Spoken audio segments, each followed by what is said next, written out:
Mick Jagger's one night stand. Yeah, yeah. How do you deal with that? But that's your job. You got to go sit and talk to her. I know that baby's going to freak out when you get to be my age. Looking in them back papers, like, ugh. Yeah. Oh, mama. One night stand. You should have aborted me. Oh, mama. That's all we could do. No wonder I'm screwed up. Too much. Oh, my goodness. How come you're here so late? What happened? Oh, man, I had to catch a cab. When a brother has to catch a cab, you got an excuse. You got a good excuse. How long did it take you? I was a good 30 minutes on the cab this morning. What for? Like, just to hail one? Just to hail it. And they all Where passed are you staying? I was in Soho. I'm staying in Soho. I got to go through an interrogation. What'd they say? First they ask you where you're going, then they ask you if you have money. Yeah. Listen, I'm telling you, man, a lot of people don't believe that. Like, they think it's something. Hey, I used to drive a cab. You used to ask those questions. Marty, you never picked up black guys, right? No. Of course not. But remember, remember in D.C., yeah. like how the cabs in D.C. don't have meters, they have zones. Right. Remember this so that they can pick up other people on the way. Right. That's how I know how cab drivers feel, because they'd stop for people and he'd be like, wait a minute. Yeah. I don't want to be in the backseat with this dude. Right. Yeah. Oh, it'll be fine, my friend. Right. Now you're my friend. Yeah. So it took you 30 minutes and the guy interrogates you and says, hey, show me your money and stuff. Yeah, well, no, it didn't get to the show me your money. But, you know, the thing is, after 20 minutes into it, you be so mad that you look aggressive. And so you look even scarier. Right. Come on, open the cab door, man. You know. It's not helping your cause. Right, so he ain't going to let you in. Now, he definitely ain't going to let you in. I got to take a break. Top story, Robin? Top story, of course, is Robert Blake's wife. They are going to release the autopsy results today. For those of you who don't know, Robert Blake, the actor who starred in Beretta, his wife was... She was shot in the head this weekend. Oh. He was out to dinner with her. They left the restaurant. Oh. He stopped a block away when he realized he had left something at the restaurant. He went back to the restaurant to get his... Yeah, he left his gun. And he came back. I don't know. She had a hole in her head, and there was all over the place, and she was gurgling and murmuring. He had to run for help, and there's a big investigation going on, and he has hired a private detective. And he married her a couple of months ago, and her background is that she used to date, like, rich guys and, milk them out of money? Not even date them. She used to, like, have some kind of personal ad thing where she'd correspond with rich guys and try to bilk them out of their money. So she had some problems in her background. And she even had a kid with Robert Blake. That's the reason he married her, apparently. But when she had the baby, she gave the baby Christian Brando's name. Yeah. Smiling son, because she was also sleeping with him, and she thought he was the father. I think this case is going to go on for a while. Yeah, what's up? I don't want to talk bad about the dead, but she was some prize, let me tell you. The prenup said that she had with Robert Blake was that she couldn't commit any criminal activity. While married to him. Wow. Horrible prenup that is. And if she didn't... Yeah. Well, there it is. I got to take a break. We're going to see the autopsy results today. Good. Oh, Robert Blake. We're going to have him on the show tomorrow. We're going to be back right after these. Yeah, if you want to see a funny guy, you go see Dave Chappelle at the at Carnegie Hall. I know that sounds strange. That's right. Robin asked Dave during a commercial, "You nervous?" He goes, "No, I'm not nervous. I don't care." Well, can I say what he said? What did he say? One joke and all those acoustics. 212-247-7800 for tickets. You can have a great night June 6th.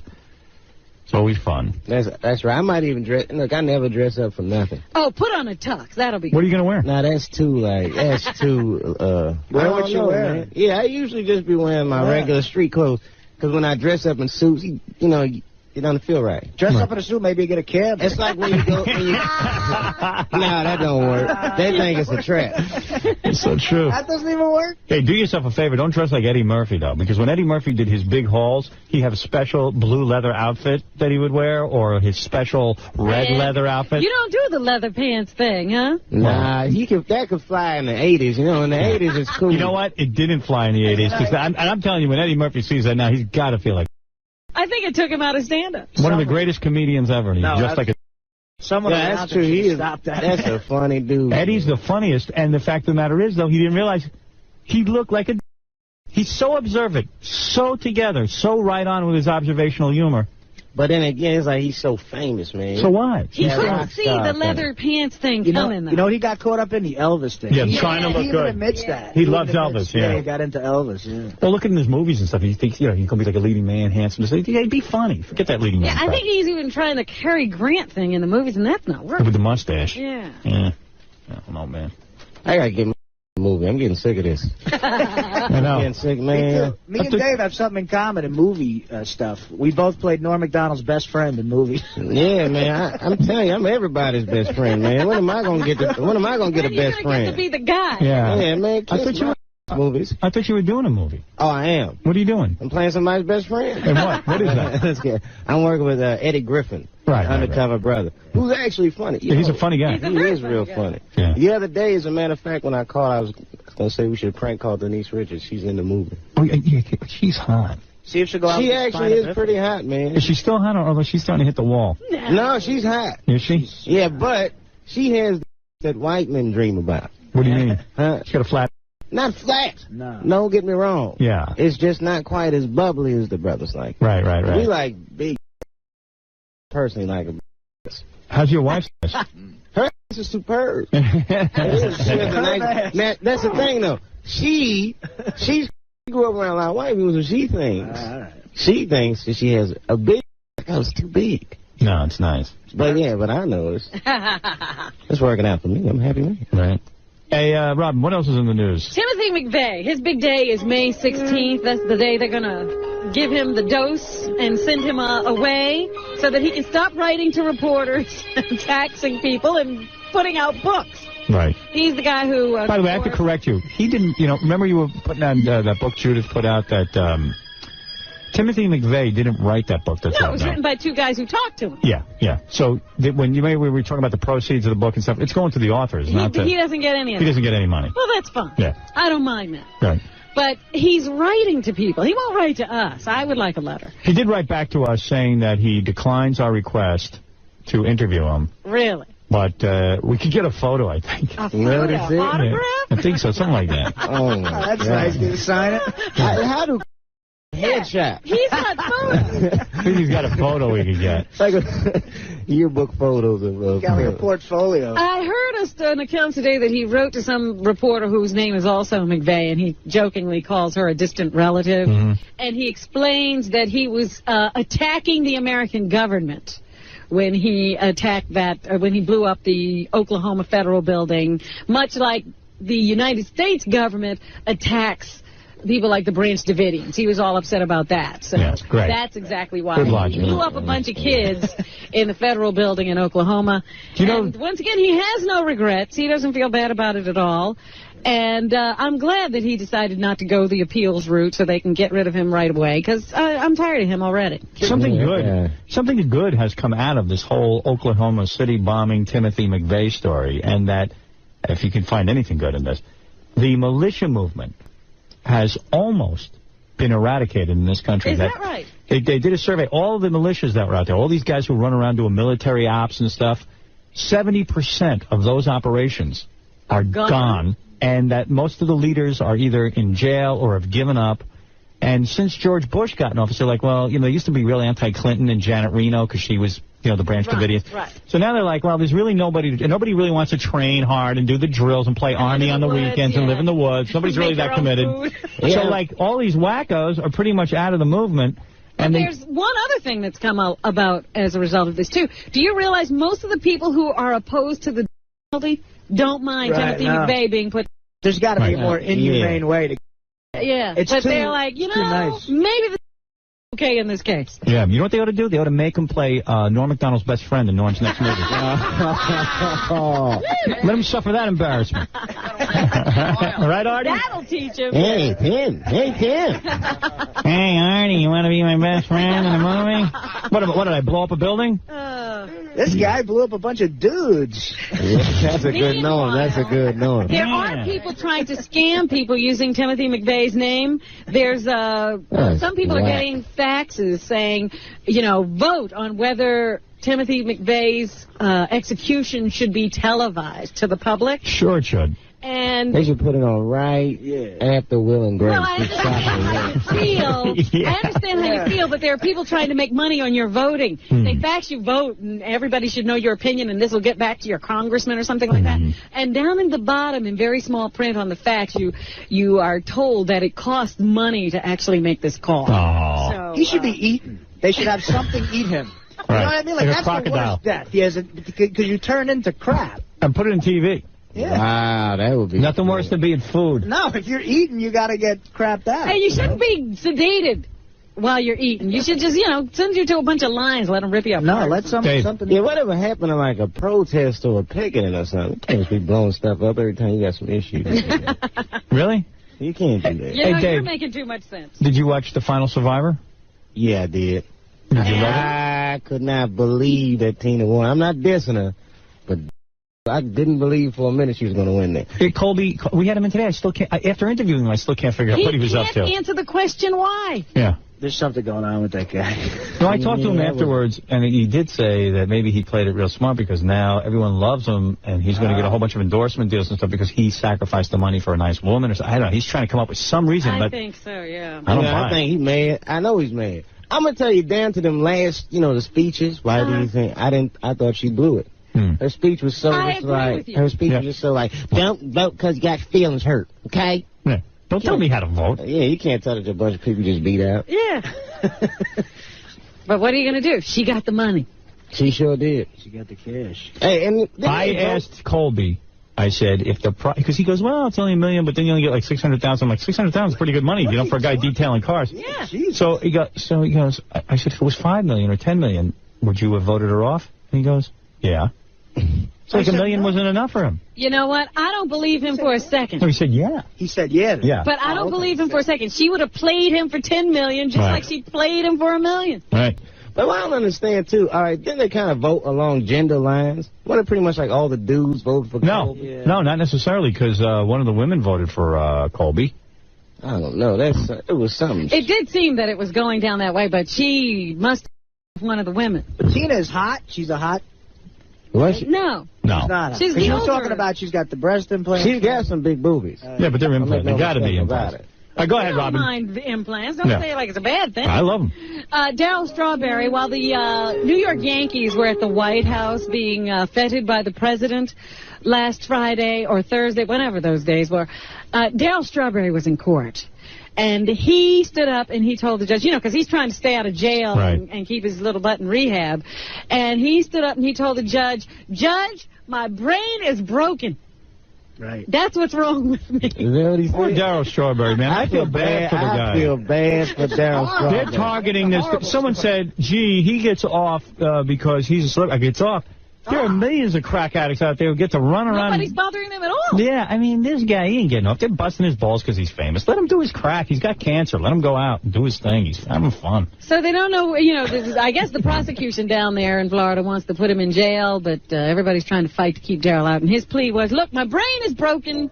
I don't know what I'm doing. But I don't put the crackheads in jail. Oh, you can't round all these crackheads up. If your brain is broken, what are you going to do? Yeah, how can you help yourself? It's not, and they should take him, Robert Downey Jr., Matthew Perry, and just put him on an island somewhere. Let him have some fun. He said there's an added thing that nobody's ever heard before in Darryl's diagnosis. Now he's bipolar, as well as a cancer victim and a... Oh, is that what that means? Yeah. Oh, I thought he liked guys and girls. No. Polar bears. That's the Survivor. Polar bears? Yeah, he's bipolar. That poor guy. We should make a no Darryl Strawberry and Barker. All comedians should just not talk about that guy. Oh. It's too easy. The guy was a Hall of Famer, man. Yeah. Yeah. Well, maybe they should let him into the Hall of Fame anyway. Absolutely. Yeah, they should. Really should. I think Pete Rose would have a legitimate if that happened. What else, Robin? Mayor Giuliani, people have been noticing that he has more hair lately. Yeah, he does. And it's because of the hormones he's taking to fight his prostate cancer. Why don't they give that to everyone who's going bald? But I don't think these hormones are good for you. Oh. Because he says it's just a temporary thing. Once he finishes the hormone cycle, the hair will go. Is he getting boobs and stuff? I don't know, but it sounds, I guess, like it's feminizing. Yeah. Even though, he's still... He looks weirder and weirder. As tough as ever. They had a debate of the Democratic candidates who are running for mayor of New York the other day, and Giuliani announced that it was so boring he turned to ESPN rather than watch the people who are trying to take his job. Right. So, well, I wonder what he's going to do after this is over. I hope he doesn't go away because I would miss him terribly. Me too. I like the guy. He can't go away. He's a good mayor. Good mayor, man, yeah. So into the job, too. You can't find guys to do public service anymore who actually like doing it. Yeah, most guys are in it for, other reasons. They want a big name and they want the perks, but he liked doing the job. And everybody would say, even the guys who were debating yesterday about taking his job were saying, you can't say you're not better off today than you were 8 years ago when he came into office. Right. Wow. Your pets could be allergic to you, so there. Yeah, who cares? Next pets. story. I ain't got pets. They did a veterinary study over in Scotland somewhere, and they said they actually found pets that were allergic to their masters. Wow. Yeah, that's pretty funny. Yeah, they could have the hair fall out, or, they get some sneezing fits. Most times it's dust mites, but sometimes it's you. How come it's always in Scotland? It's like it's foot and mouth and animals allergic to people. It's always in Scotland. Right. It's a bad place. Yeah, there's some filthy going on over there. Speaking of hair, Axl Rose, they say, is, he always has his head covered up. Yeah, a bandana. And they say, he might not want to ditch that too quickly because he had to undergo some hair replacement surgery, and it didn't work out too well. Oh. They say he's got big scarred patches on the back of his head. Oh. A series of hair transplants. You always thought that Axl Rose didn't care and he was above all that. Like he was just always thought he was like a heroin addict. He rolled out of bed. Meanwhile, the guy's trying to get hair transplants. That's the most uncool story for so uncool. Yeah. There'll be no Kid Rock for him. No. 6 that he consulted a doctor and enlisted a hair restoration specialist to thicken his thinning locks with extensions before the band tours Europe. Besides injuring the rock star's fragile ego, his botched transplants have been incredibly painful and highly damaging to his scalp. So he might have made it worse instead of better by getting the old transplants. So. What's next? Pump for Axl Rose? Look, he's trying to keep, a rock star is his hair, isn't he? A lot of rock stars get wigs, and that looks weird, too. I guess they put out the Tony nominations. Oh, good. That impacts everyone in this room. Yeah. The producers has been not, that's the hottest ticket on Broadway. That's eligible. Mel Brooks. Yes, of course. I might have to go see that. I love Mel Brooks. Producers has been nominated for a Tony for Best Musical, and Matthew Broderick and Nathan Lane will compete against each other for Best Actor. Wow. Could it be that good? I mean, is it that good? Well, what are they up against? What's even on Broadway? You know what? Why are we bothering this story? 3 homos in Soho are excited about this. We have to talk to all of our Let's talk about the producers. The nominees for Best Play are Proof, King Hedley II, The Invention of Love, and The Tale of the Allergist's Wife. The nominees for Best Musical are A Class Act, The Full Monty, and Jane Eyre. I think Full Monty should win, not the producers. How many guys you know are into this? Nobody. Still excited. Oh, yes. It is exciting. I don't care. I'm going to go see Dave Chappelle at the Toyota Comedy Club. That's right. Scarlet Pimpernel is Rob. The fugitive train robber Ronnie Biggs is one of the 20th century's most colorful criminals, and today he's back in custody in Britain for the 1963 Great Train Robbery. He served just 2 of his 30-year sentence before escaping from prison. He's lived in Brazil since 1970. He spent most of his share of the roughly $7 million loot on his escape and plastic surgery, but he did find some interesting ways to pay the bills. For $60, he let visitors into his home for a barbecue, and he also sold T-shirts that read, "I went to Rio and met Ronnie Biggs, honest." Wow. He also recorded music with a punk rock group, the Pistols, and promoted an alarm system with the slogan, "Call the Thief." Biggs, who's now 71, has been incapacitated by a series of strokes, and I guess he wanted on his own country's soil, so he went back to Britain even though he knew he'd be arrested again. So He's back in jail. $7 million on plastic surgery. Man. Well, no, he didn't get all of it. He had partners, so his portion went to plastic surgery and his escape. Wasn't that great of a train robber? That was a pretty good train robber. But it was like 30 years ago. That was big money back then. Anything left in the news, Robin? That's right. The biggest movie at the box office this weekend was The Mummy Returns. Norm Macdonald in that? No. The Mummy Returns to take a lot of your money. All right. $70.1 million this weekend, breaking a record for a non-holiday opening of a summer film. Yeah, somewhere. 70? 7-0. 7-0. Damn. That's right. The first Mummy. Yeah. I mean, they proved that they could accomplish the impossible. They made it just as stupid, the sequel, and insulting to a 5-year-old's intelligence. And in fact, that the first one looks like an Academy Award winner, and Brendan Fraser, why he's a movie star, is everyone off. Maybe I can get a job being his best friend. Yeah, you're not kidding. His movies always. They always bomb, except for this. Dudley Do-Right, Bedazzled, you name it. I'm with you. It's always Brendan Fraser, Elizabeth Hurley. You know what? But he's the guy they say, well, who can we get? To play opposite of Mummy, because really the Mummy's the star of the movie. Tom Cruise must be busy. Brad Pitt is busy. Oh, well, let's get that guy. You know, the guy, Dudley Do-Right. He made some gay movie that was good, but nobody paid 10 cents to see. And then there was one with a puppet monkey that no one saw a couple of months ago. Horrible. It was like a puppet monkey. Yeah. It was like hey, this is supposed to be a real monkey. It was a puppet monkey. $40 on Brendan. Monkey Bone. Yeah, it was really They actually asked me to be in that movie. Who did? Someone making Monkey Bone. The guy makes seriously. He is the new Matthew Modine. Oh, stop it. I'm just kidding. I like Matthew. Modine. Good. All I can say is never been good. Nothing can save us. Nothing can save him. Oh, man. But he is the #1 guy. $70 million. Yeah. I cannot believe it. It's an insane amount of money. So there'll be more Brendan Fraser. Ass Mummy. Yeah. So it's well on its way. You know that Driven. Sylvester Stallone's supposed to be a big star.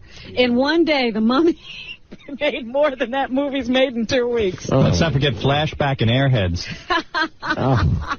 Dudley Do-Right. We are trying to forget those. George of the Jungle. So anyway, The Rock is a big star now. Too. And do you know they're going to make a sequel based on The Rock's character? So he's going to have a whole movie built around him. Man. Really? Called The Scorpion King.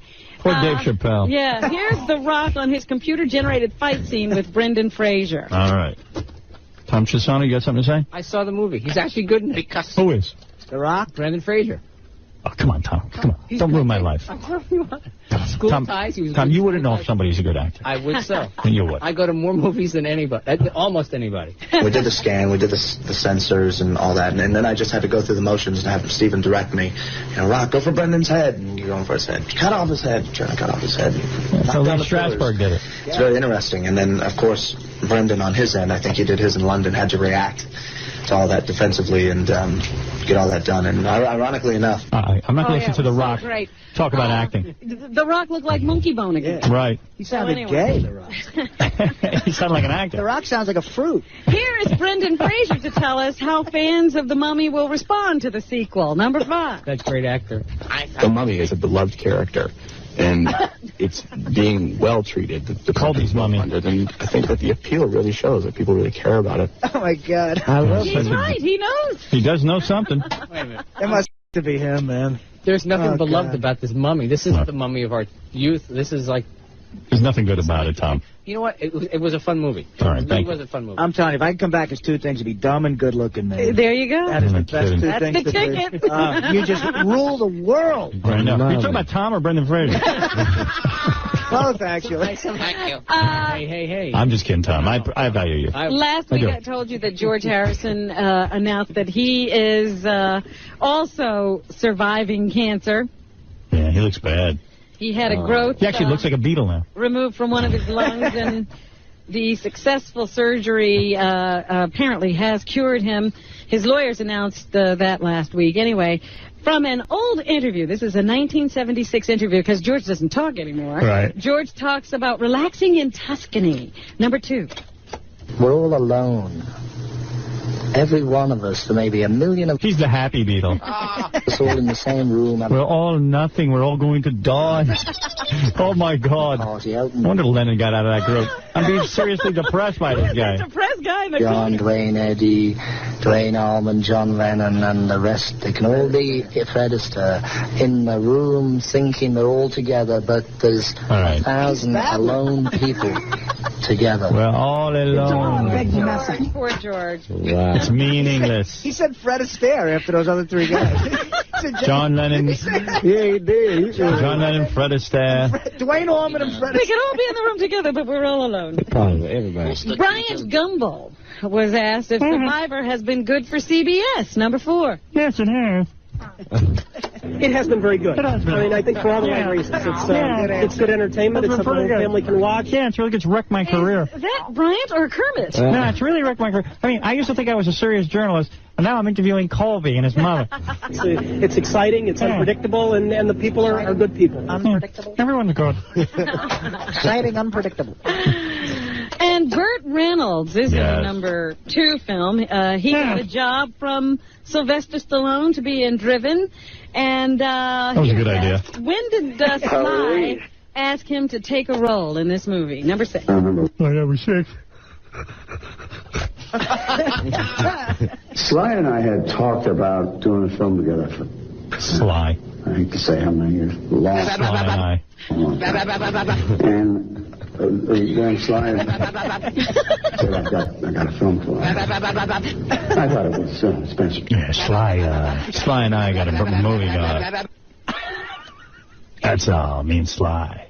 And what does he think of young actors in Hollywood today? Number 7. They all not good. Brendan Fraser's been after me, making some noise out there. I like young actors a lot because I like the girl young actors. I used to be one. Yeah.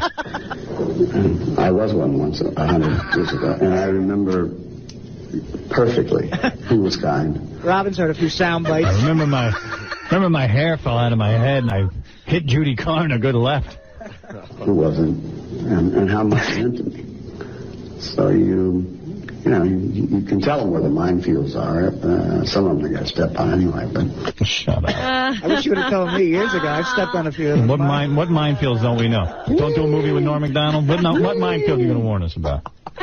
And Finding Forrester, which is a film with Sean Connery, is now on DVD and love that movie. Available on video.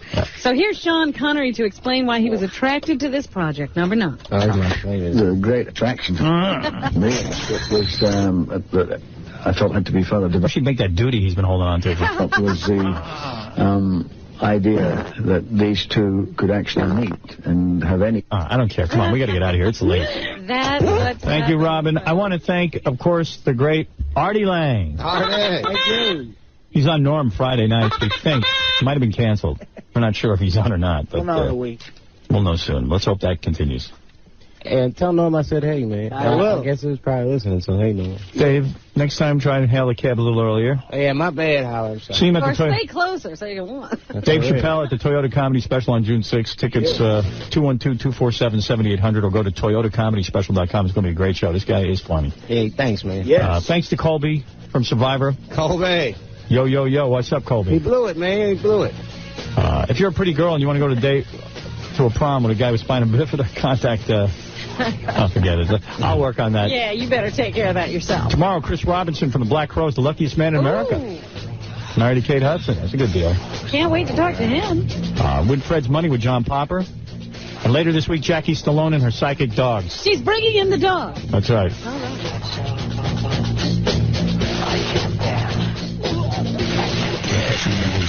The cutting edge. Hello, Howard. Howard. If you get caught red-handed on K-Rock floor, shame on you. On ETV, you make sure that Robin ain't in that booth looking at you. You dig? Dig that? Wasn't me. All right. You know I came in and I saw Howard Stern just on the K-Rock floor. Wow. Picture this, he was kid with a pretty girl on fours. How could he forget that Robin was in that extra seat? Let her jaws hit the floor when he told her it wasn't me. Make sure you know that you're really not right for this. I never used to see you make the trigger low flex. As somebody else said, but you in the complex. Seeing is believing, so you better check your specs. You know she ought to bring out whatever things up from the past. All the little evidence, you better know if he must. Quick my answer, no hope it's hard. But if she back out, you know you better run fast. Exit stage left. Good morning. Time for the Howard Stern Show on the Nerve. 95.1, 95.5. It just rocks. Yeah, what's happening, baby? Everything. What's that? Good morning. Yeah. What a show. What a show today. Artie Lang, of course, is here, and I don't know why I say of course, but I do. Because maybe I'm exhausted. Artie Lang is here. What's up? Who is on a show that... Did you get renewed or not? No. Okay. Is it over? Yeah, it's done. Oh. It's the end of an era. The Norm Show no longer exists, Robin. How long did the Norm Show last? 2 2.5 seasons. years. Wow. That's a total of 7 shows. Yeah, I think we'll be on the USA Network soon. Yeah. Was Norm... Chomping at the bit to pick you up? Was Norm... I don't know. I haven't talked to him. I guess, you know. When did you get word? Like about 3 days ago. Oh, yeah? And how did you get word? My agent called me up and said, by the way, it left a message on my machine. and said, you know, the show's not coming back. We just got word, so. She was at some party, though. She was having a good time. Yeah, she was. She was at a party while she's telling you you're out of work. Right. Her other clients were working. Well, hopefully there'll be a Dirty Works, too, and that'll happen. That's in talks right now. Good. But nobody, you know, like sometimes with these shows when they get canceled by a major network, UPN or the WB comes and picks them up, nothing like that? Yeah, we thought maybe that would happen because Warner Brothers produced it. So far, no bites. Oh, no. Well, see Artie in his living room Friday nights at 9 o'clock. That's right, I'll be there. All right. Sorry to hear that. That's all right, man. Personally, I never watched the show anyway. Well, you know. I don't know why. Find it. I love Norm, I love Artie, but I never could find it. It's too hard. They moved it around a lot. They actually didn't, did they? No, they did. It was on Wednesdays first after Drew Carey, and then after a season and a half, like they do with most hit shows, they moved it to Friday. And ruined it. Yeah, right. All successes get moved to Friday. Right. Well, what they do is they put you on after Drew Carey, which is a hit. Right. And if you hold the audience, then they move you on your own to see if you can carry your own weight. Obviously, Norm's show couldn't. And they didn't bother to move it back. So. No. Why should they? Why should they? Why should they protect the weak? Friday's a tough night, man, to get people to watch a show, a sitcom. A lot of pressure on network guys. Yesterday, CBS has its annual unveiling of all the new shows. I guess they have critics, mostly advertisers and advertising community go there to see a preview of what new shows are coming out, and all the celebrities show up and all that. The people who are going to be on these shows. Yeah. I didn't go to that. I heard it was an excruciating 2.5 hours of, you know, looking at shows. Yeah, those things are tough, man. Gary said he saw a couple of ones that look pretty good. The one that's got me stumped is the new Ellen DeGeneres show that Les Moonves put money into, the CBS show. It's Ellen again, who, you know, nice girl, I'm sure, but isn't all that pleasant to look at. I mean, and she plays a dyke, but she's not even a hot dyke. So, you see, Will and Grace and stuff, the guy's a good-looking guy. Right. Why don't they get good-looking lesbians for TV? They can't. They can't get any good-looking ones. There's no good-looking ones that exist. You know, to her credit, she was actually pretty funny yesterday. Yeah, I heard she was real good on stage. She was there live. Yeah. Okay. Yeah, I'll tell you about my meeting with her. You had a meeting? My brief encounter. It was an encounter. Well, I went over to the after party at Tavern on the Green. I was out on Long Island, and then I got a call, and someone said, would you stop by? And I said, well, it's right near where I live, so I'll go. So I did it. I went over there, but it's funny as hell. I got some funny stories to tell you. Yeah. I can't imagine you and Ellen in the same room. Yeah, it was weird. Because, like, I turned around and I saw her right away, and I went, she probably hates my guts. And I don't know if I should say hello to her, but, I mean, I know I'm going to encounter. I mean, we were 2 inches from each other. Course that you were going to collide. We were on a collision course, yes. That's for sure. You ever been in that situation, Artie? Yeah, not with a lesbian, no. Just a guy. Just dudes. Yeah. You know that thing that they do during the day at Carnegie Hall where they show like 3 hours of upcoming stuff? Les Moonves just tells jokes and just trashes the other networks because, you know, they finally have something to gloat about CBS. They're actually #1. There's an article in the New York Post today about, they got a picture of Mel Karmazin, and it says basically how revenues are up. You know? Yeah. Everything is up here at CBS, and how NBC is freaking out because their Thursday night lineup, basically they used to get a ton of money for Friends, the advertisers, and now they have to lower their rates. Oh. Yeah, so... I don't know. You know, that's pretty cool. I like that. They actually showed a... CBS unraveled the Thursday night lineup at NBC. Yeah. Survivor. In fact, they did a weird thing. You know, the way they do this thing is they go through every night of the week. Okay, here's what's on Monday. Here's what's on Tuesday. And when they got to Thursday, Les said, you know, we used to just brush by Thursday, but Thursday's so big for us now, we're moving Thursday and we're going to do it at the end. Because CBS is Thursday's the best day of the week for CBS. Wow. So he's like totally goofing on that. And then they showed a stat that... Yeah, I saw Les. I had no complaints. I went over, I gave him his props. I said, nice job. Yeah. He was pretty funny yesterday. He's a good guy. But, you know, remember how NBC used to be so big in sports? Right. Yeah. Football and everything? Yeah. Then they gave football away and they said we were idiots. CBS was idiots for paying for it. Right. CBS is #1 in sports. ABC is #2. ESPN is #3. NBC's like almost, you know, just above 5. Not only that, they're saying NBC is with a bad Olympics coming up again because the Olympics package was so expensive to buy, and most people just aren't watching it. Right. Well, the last time, where's it this time? Because in Australia, everything was tape delayed and nobody cared about watching it. The thing that the Olympics the last time was the 15-hour delay. Yeah. Everybody knew the results. You know, and everyone knew the results. Right, you could hear them before you ever saw the telecast. Yeah, it was stupid. Nobody cared. I know I usually get into Olympics fever. I didn't. The Olympics are only good when they're in this country. Yeah. You know, when they're within 2 or 3 hour time zone. If I was NBC, I'd say, you know what? We've invested $1 billion in this stupid Olympics. It's going to be here. Yeah, it's going to be here, it's going to be now, and it's going to be current and live, and you're going to wait to do an event until we get back from a commercial break, just like in football. You know? And the other thing they did was they invested heavily in the XFL. That's the other thing. Answer to losing football. That's right. But they were like, football, we don't need football. We're fine without football. We don't need no stinky football. That is... Is CBS making money with football? Because I know they paid a lot of money for it. Supposedly they are, because they say that what they get to promote, the new shows they get to promote, you know, makes up for it. And a lot of the new shows, like you know who the big stars of the day were yesterday? The cast of CSI. Yeah. Which I've never watched, dude. But everyone says it's a great show. Yeah, we should talk about it. Let me take a commercial break. We'll talk about this. Yeah, because we're getting heavy into the discussion, and we still need to break. Yeah, and I keep holding back because we need to break. So we'll take a break, and we'll be back right after these words. You know, I go on the Stern Fan Network, and sometimes people say they're sick of Eric the Midget. I am not. I'm one of those people who's not. And I see he's on the phone because he's upset that Catherine McPhee has a boyfriend. What? Why would that upset him? Did he have a shot? Yeah, like he was going to be in line.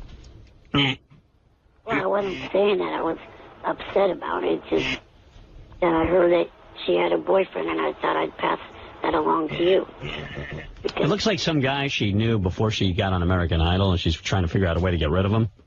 Because she was on one of those shows like Extra. Mm-hmm. And they tried to ask her about a boyfriend, and she was kind of like, well, you know, I'm single because, I don't have a ring on my finger, and every girl's single. You know, she was like trying to downplay it. Yeah, I think that guy's going to be gone pretty soon. Well, Eric, maybe you do have a shot. Of course I do. Well, last year, Carrie Underwood had a college boyfriend until she got into Idol, and now she's single. Of course. All these girls know how to do it. What does that tell you? What it tells you is when a girl starts making her own money, she gets a different guy. No, I'm asking Eric what it tells him. It must tell him something totally different. I know what it tells him. What? It tells him he's going to be sitting in his house the same way he always does, and nothing's going to happen. What does it tell you, Eric? I don't know, not much, really. Yeah, exactly. Then why are you calling us like it's such big news? Hey, I measured my... I can call whenever I want. I know you want to have her on next week or following week, whatever, and I just thought I'd give you that little bit of information. Eric's a lot calmer now, but when Blue Iris called him to prank him... Yeah, he was upset. Yeah.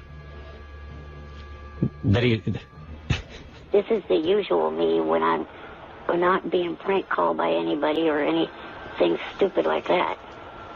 This is the devil may tear me. Okay, that just brings up something. You know how you guys say that you will not stop making fun of my voice? Yeah. Right. Okay, I'll compromise with you on this. Artie? Yeah? Stop. Okay.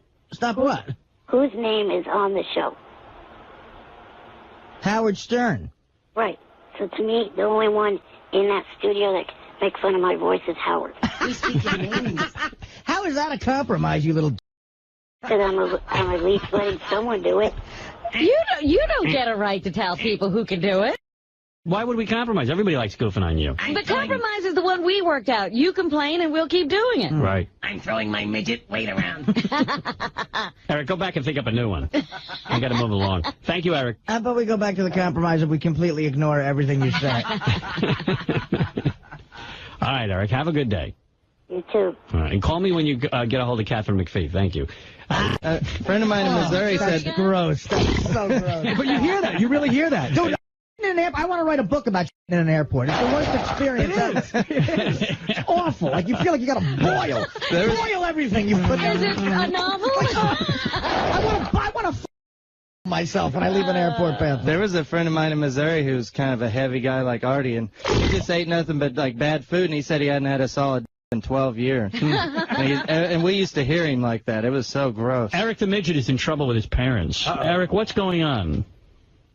Well, there's a website that is reporting the whole thing with the measurement that I did a couple weeks ago. And now my parents read that, and they're all disappointed about that whole thing. About your size? No. Your parents are mad because you measured your... Yes. Aren't you like 43 years old? I mean, isn't it time... No, I'm 31. Isn't it time your parents kind of butt out? Did it ever dawn on you to just say to your parents, I didn't really do it, I was kidding, I didn't do it? Well, because that website would prove that I was lying. What, your parents know how big your... No. Yeah, and your parents, I mean, you were in the privacy of your home, you had a ruler. Why does he have to lie to his parents at 31? Well, you know what it is? He feels guilty because his parents support him. Right. But that's what they do, they're parents. Hey, you're handicapped, dude. It's not exactly like you could get a job and support yourself. That's the job they took on. Of course you'd like to. It's just hard when you're, 2 feet tall and you got all your friggin' problems you have. 3'6". No, whatever. Well, there'll be another website. Are they going to be upset about that? Howard, be honest. If your kid was like this and everything, you have to treat your kid a little bit differently. Would you want him to get laid? Would you want him to? Eric the Midget is so delusional. His parents aren't mad at him. They're not. You don't think so, huh? No, I don't think so at all. Oh, I think they are. Why don't you call them and ask them? Oh, we would love to talk to them. Well, what did they... I will call them. What did your parents say to you? They just think that, you guys, treat me real bad and stuff like that. Well, we do. So what? You're 31 years old. You call us. We don't call you. Even your listeners have said that you guys are completely too rough on me.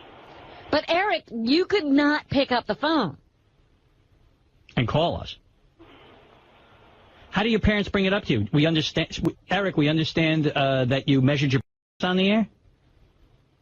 Well, they asked if I was going to be calling in at all, and they said that they read on that website that I wish that idiot would shut down. What website? It's called Wackopedia or something like that. It's got the profiles of everybody that's in the whack pack. And your parents read that? Yeah. I don't even read that. I think they're big fans of the show. It's Wikipedia, and it's actually, Howard, it's a huge website. It's not like some little weird fan website. It's like you could put in any name, or it's almost like an encyclopedia. Yeah, but he's saying they call it Wackopedia for the whack pack. Oh, is that? Oh, I see. Yeah. Eric, so your parents saw on there that you measured your big deal. And what did they threaten to do to you? Move you to the lake house? Well, they, I guess, would do that, and really I don't want it to happen because my roommate just, got a job finally, and, I don't want to mess up that whole thing where... And did you tell your dad you have an opportunity to get a hand job or get laid from Tabitha Stevens? I'm not taking that. Don't you think your dad wants you to get laid?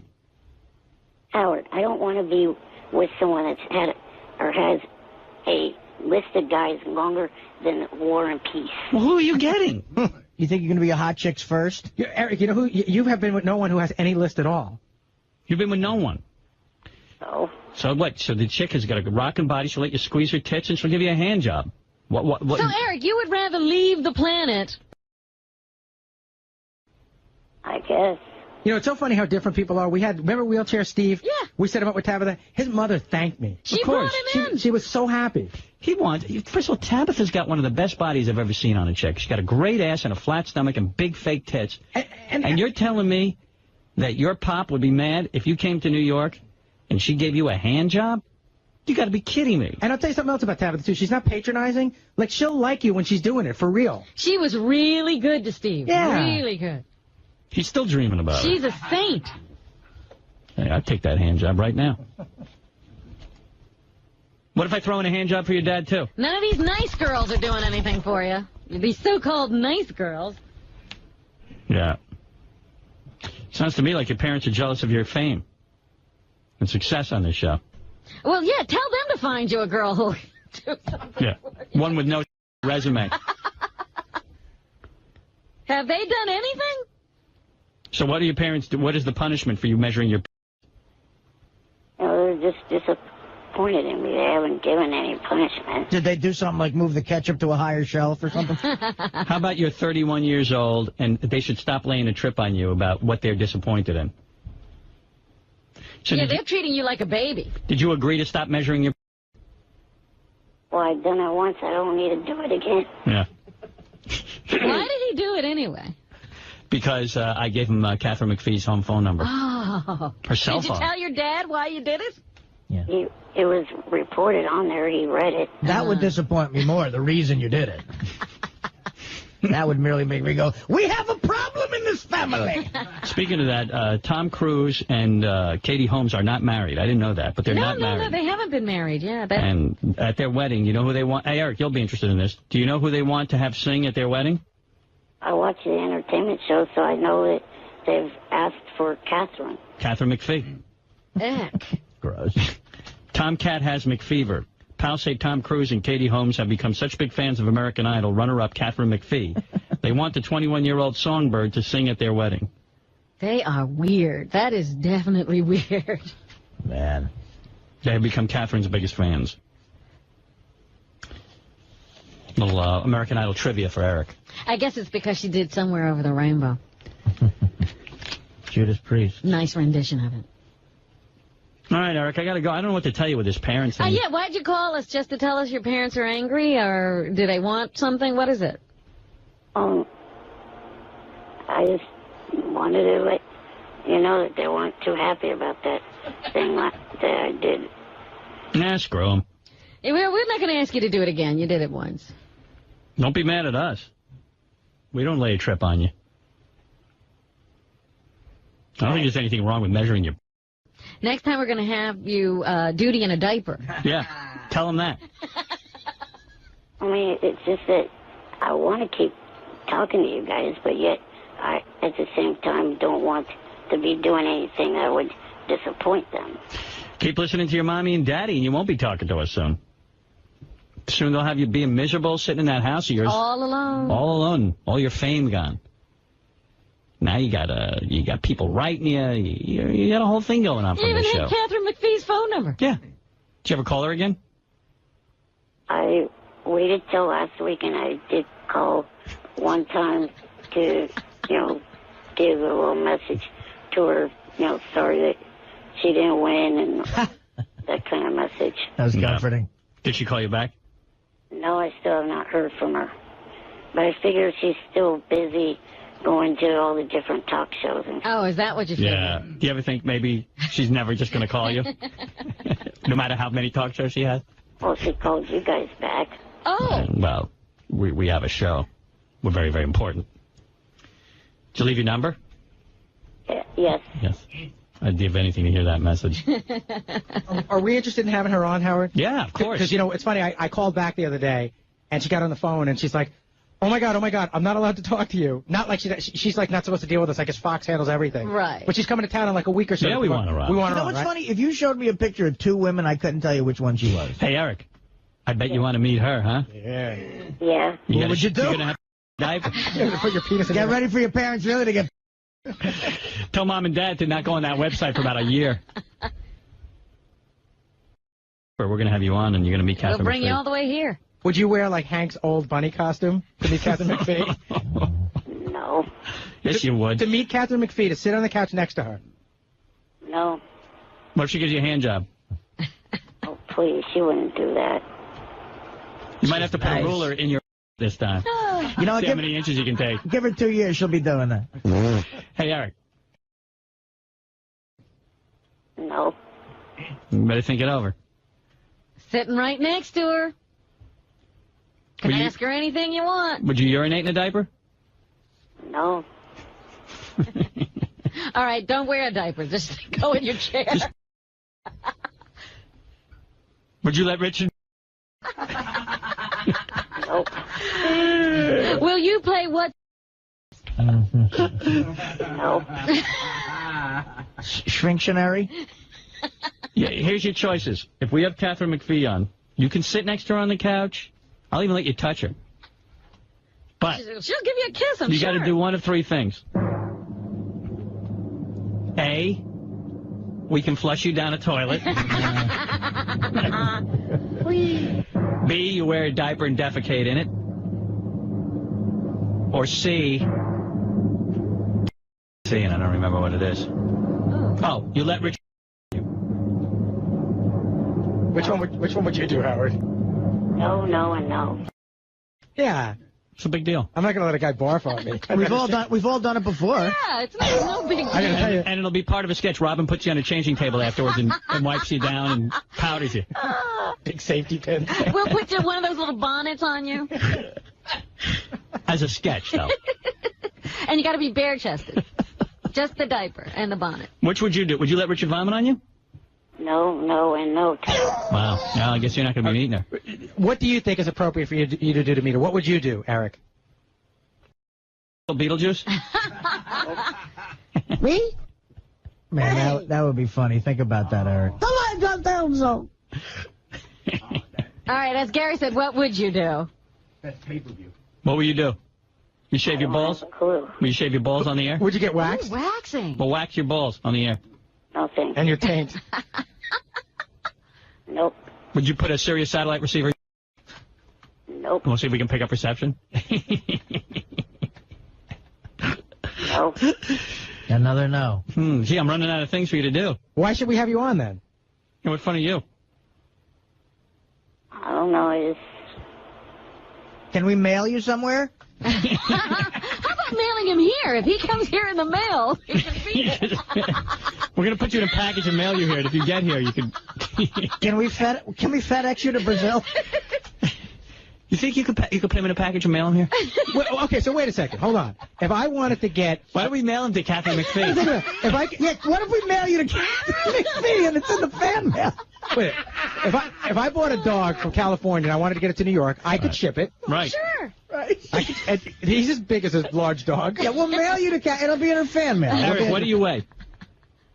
About 80 pounds. Yeah, perfect. Please, a full-size Doberman's 100. Yeah, they get those hundreds of pounds televisions here. Oh, St. Bernard will crush him. Is it illegal to mail a human? It is. Remember the guy who mailed himself? No. Is it illegal to mail a human? Yeah, it is. He got in trouble.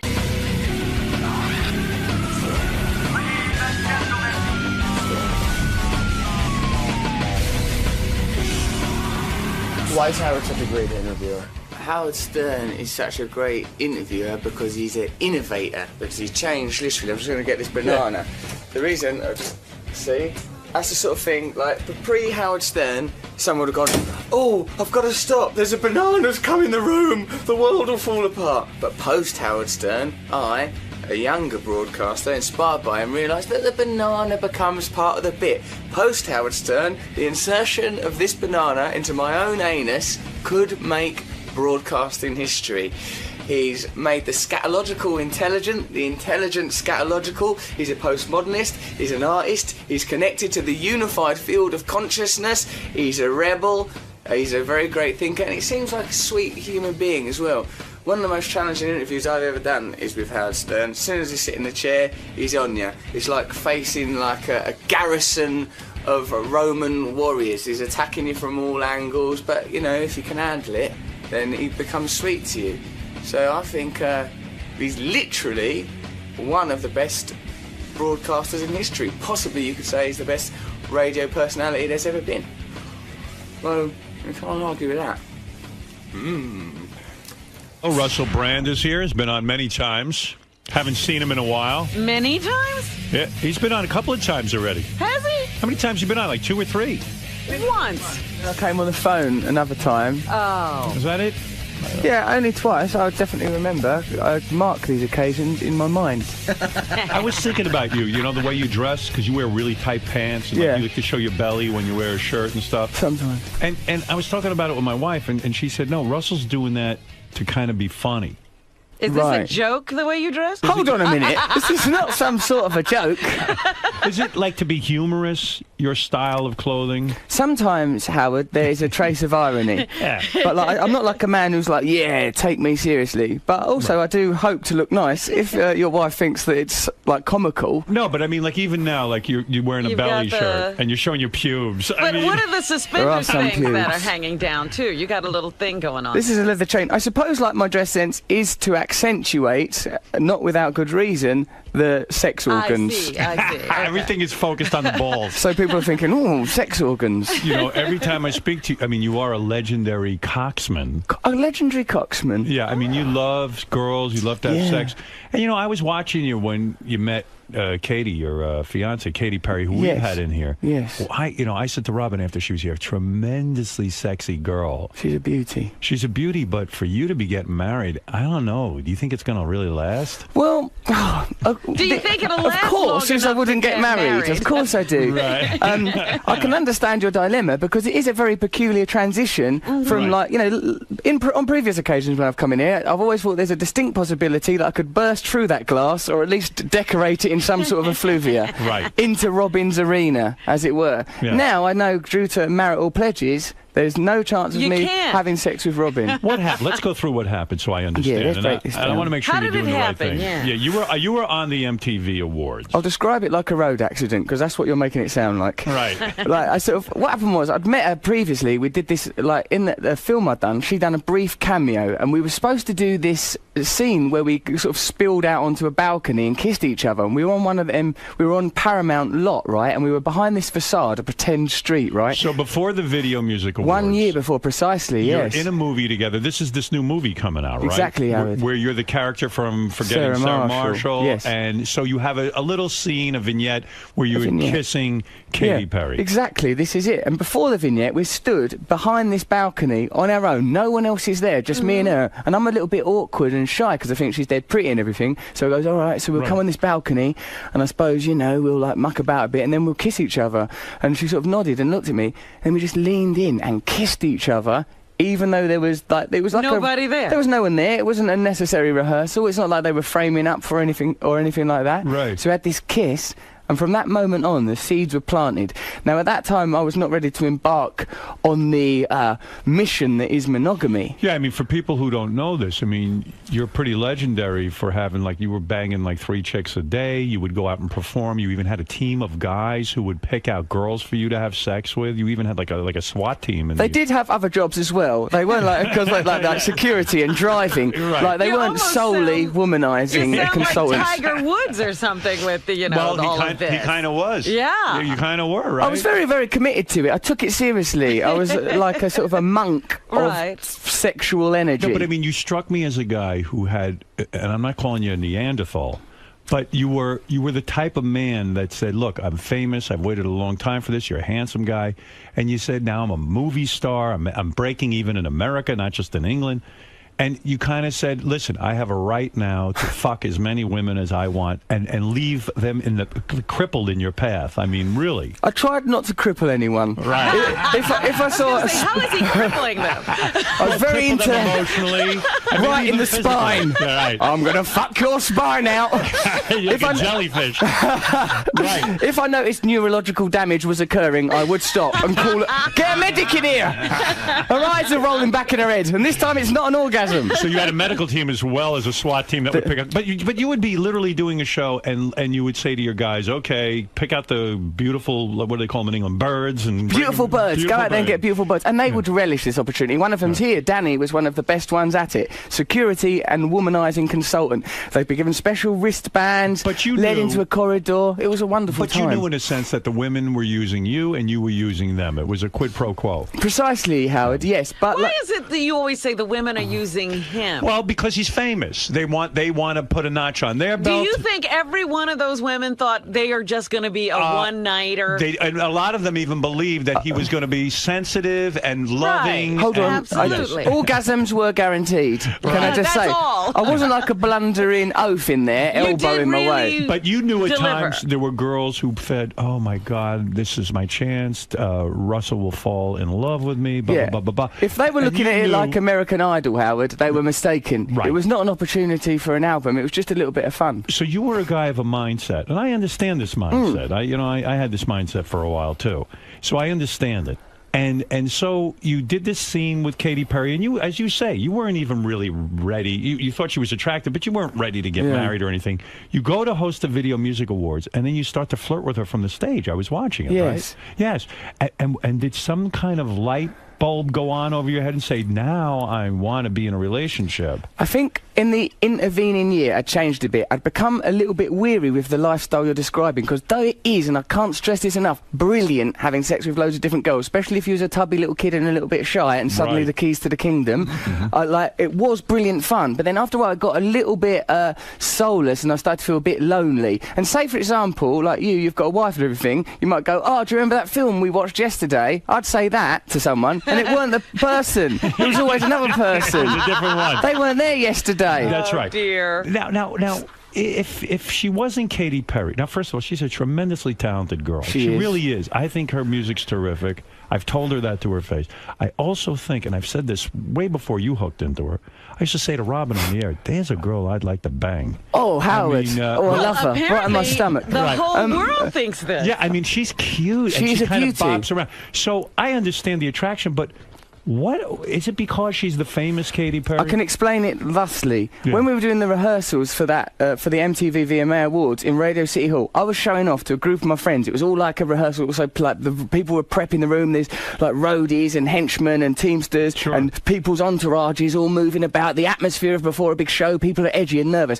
I'm showing off to a group of my mates and a group of producers and such like. I thought I was being dead funny. In fact, I'm pretty sure I was being funny. People were laughing unless it was the sycophantic chuckle of people who don't really believe in me. Right. During the midst of this, across the air, from nowhere, apparently, a bottle struck me on the head. A bottle that was half full or half empty. Yes, in rehearsal. A water bottle? Yeah, a water bottle. Right. Yes, hit me on the head. Right, and I looked in the direction of where it had come, and it was Katy, right? And I was a bit embarrassed because I'd been showing off in front of my mates. So I thought, hold on a minute, this is a bit rich, all this. Yeah. And then she came on, she's all sort of wisecracking and being sort of like rude and that to me in front of my mates. My mates are sort of laughing and enjoying them getting knocked off my centre, and I started to feel this weird feeling like I was ill or something. Yeah. I didn't know what it was. And then like sort of, then there was a good bit. She had to do that, you know, she like did the intro, she was singing "We Will Rock You" from the stage. We had to practice that. We had to go up on the stage, and she went, we will rock you," singing it all half-hearted, how singers do when they're rehearsing. It makes it even cooler. They put half the energy in. They just put in about half the energy. And it's then, still good. Still good, it's almost better. And then like she goes, just as like, you know, I come down to do, and she goes, "Oh, ladies and gentlemen, please welcome the biggest queen I've ever met," because it's a Queen song. "Please welcome the biggest queen I've ever met, Russell Brand." I thought, she's funny. A smart ass. Right. So I walked to the front of the stage and I thought this brilliant thing. She's on a hydraulic stage, and the hydraulic stage is being lowered. She's on there with Joe Perry from Aerosmith. That stage is being lowered. And I go, "Thank you, Katy, for that wonderful, wonderful introduction." Now in a chilling foreshadow of the next 12 months, Katy Perry disappears without trace, just as she was lowered out of vision on that stage. I thought, yes, I've won.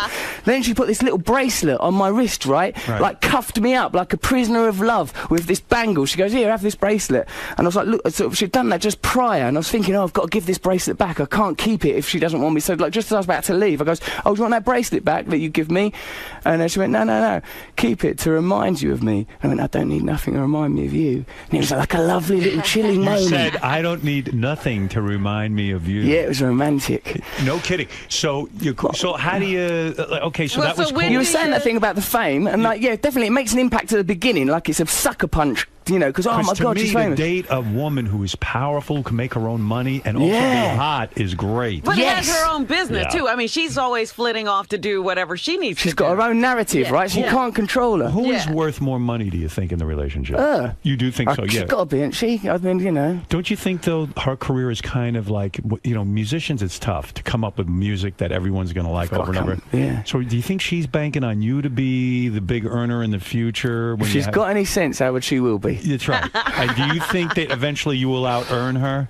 Well, I mean, I don't know about it in those terms, but I'm not planning to have a mediocre career. I'm going to work hard. You're not going to coast now. I'm not coasting. Okay. You've got 7 movies in development, from what I read. You've got this brand new movie, by the way, which I should say. Oh yes, I've got to I should. I mean, you got a lot going on. Something is needing to be plugged, all right? Yeah, what am I? Not as much as I used to. I used to need to plug everything. You're also working on the movie Arthur, a remake. Yeah, we're remaking that. Where a woman is going to play your butler. Helen Mirren, Dame Helen Mirren. The Queen. My point is, you've got a lot of stuff going on. Yes. So Katy Perry gives you this incredible sort of like, hey, I'm interested in you moment at the MTV Awards. You get on TV and you say, boy, there's a girl I'd love to have sex with, or however you put it. Well, yeah, it was much more like a feeling of powerful sort of yearning and resonance in my stomach. Now, that was new to you. Did you call yes, her? It made me feel did weird. You call her that night? She called me later and goes, "Do you want to go to this Jay-Z concert with her and all her friends?" I thought I don't want to get submerged into the world of all her friends, so I sort of.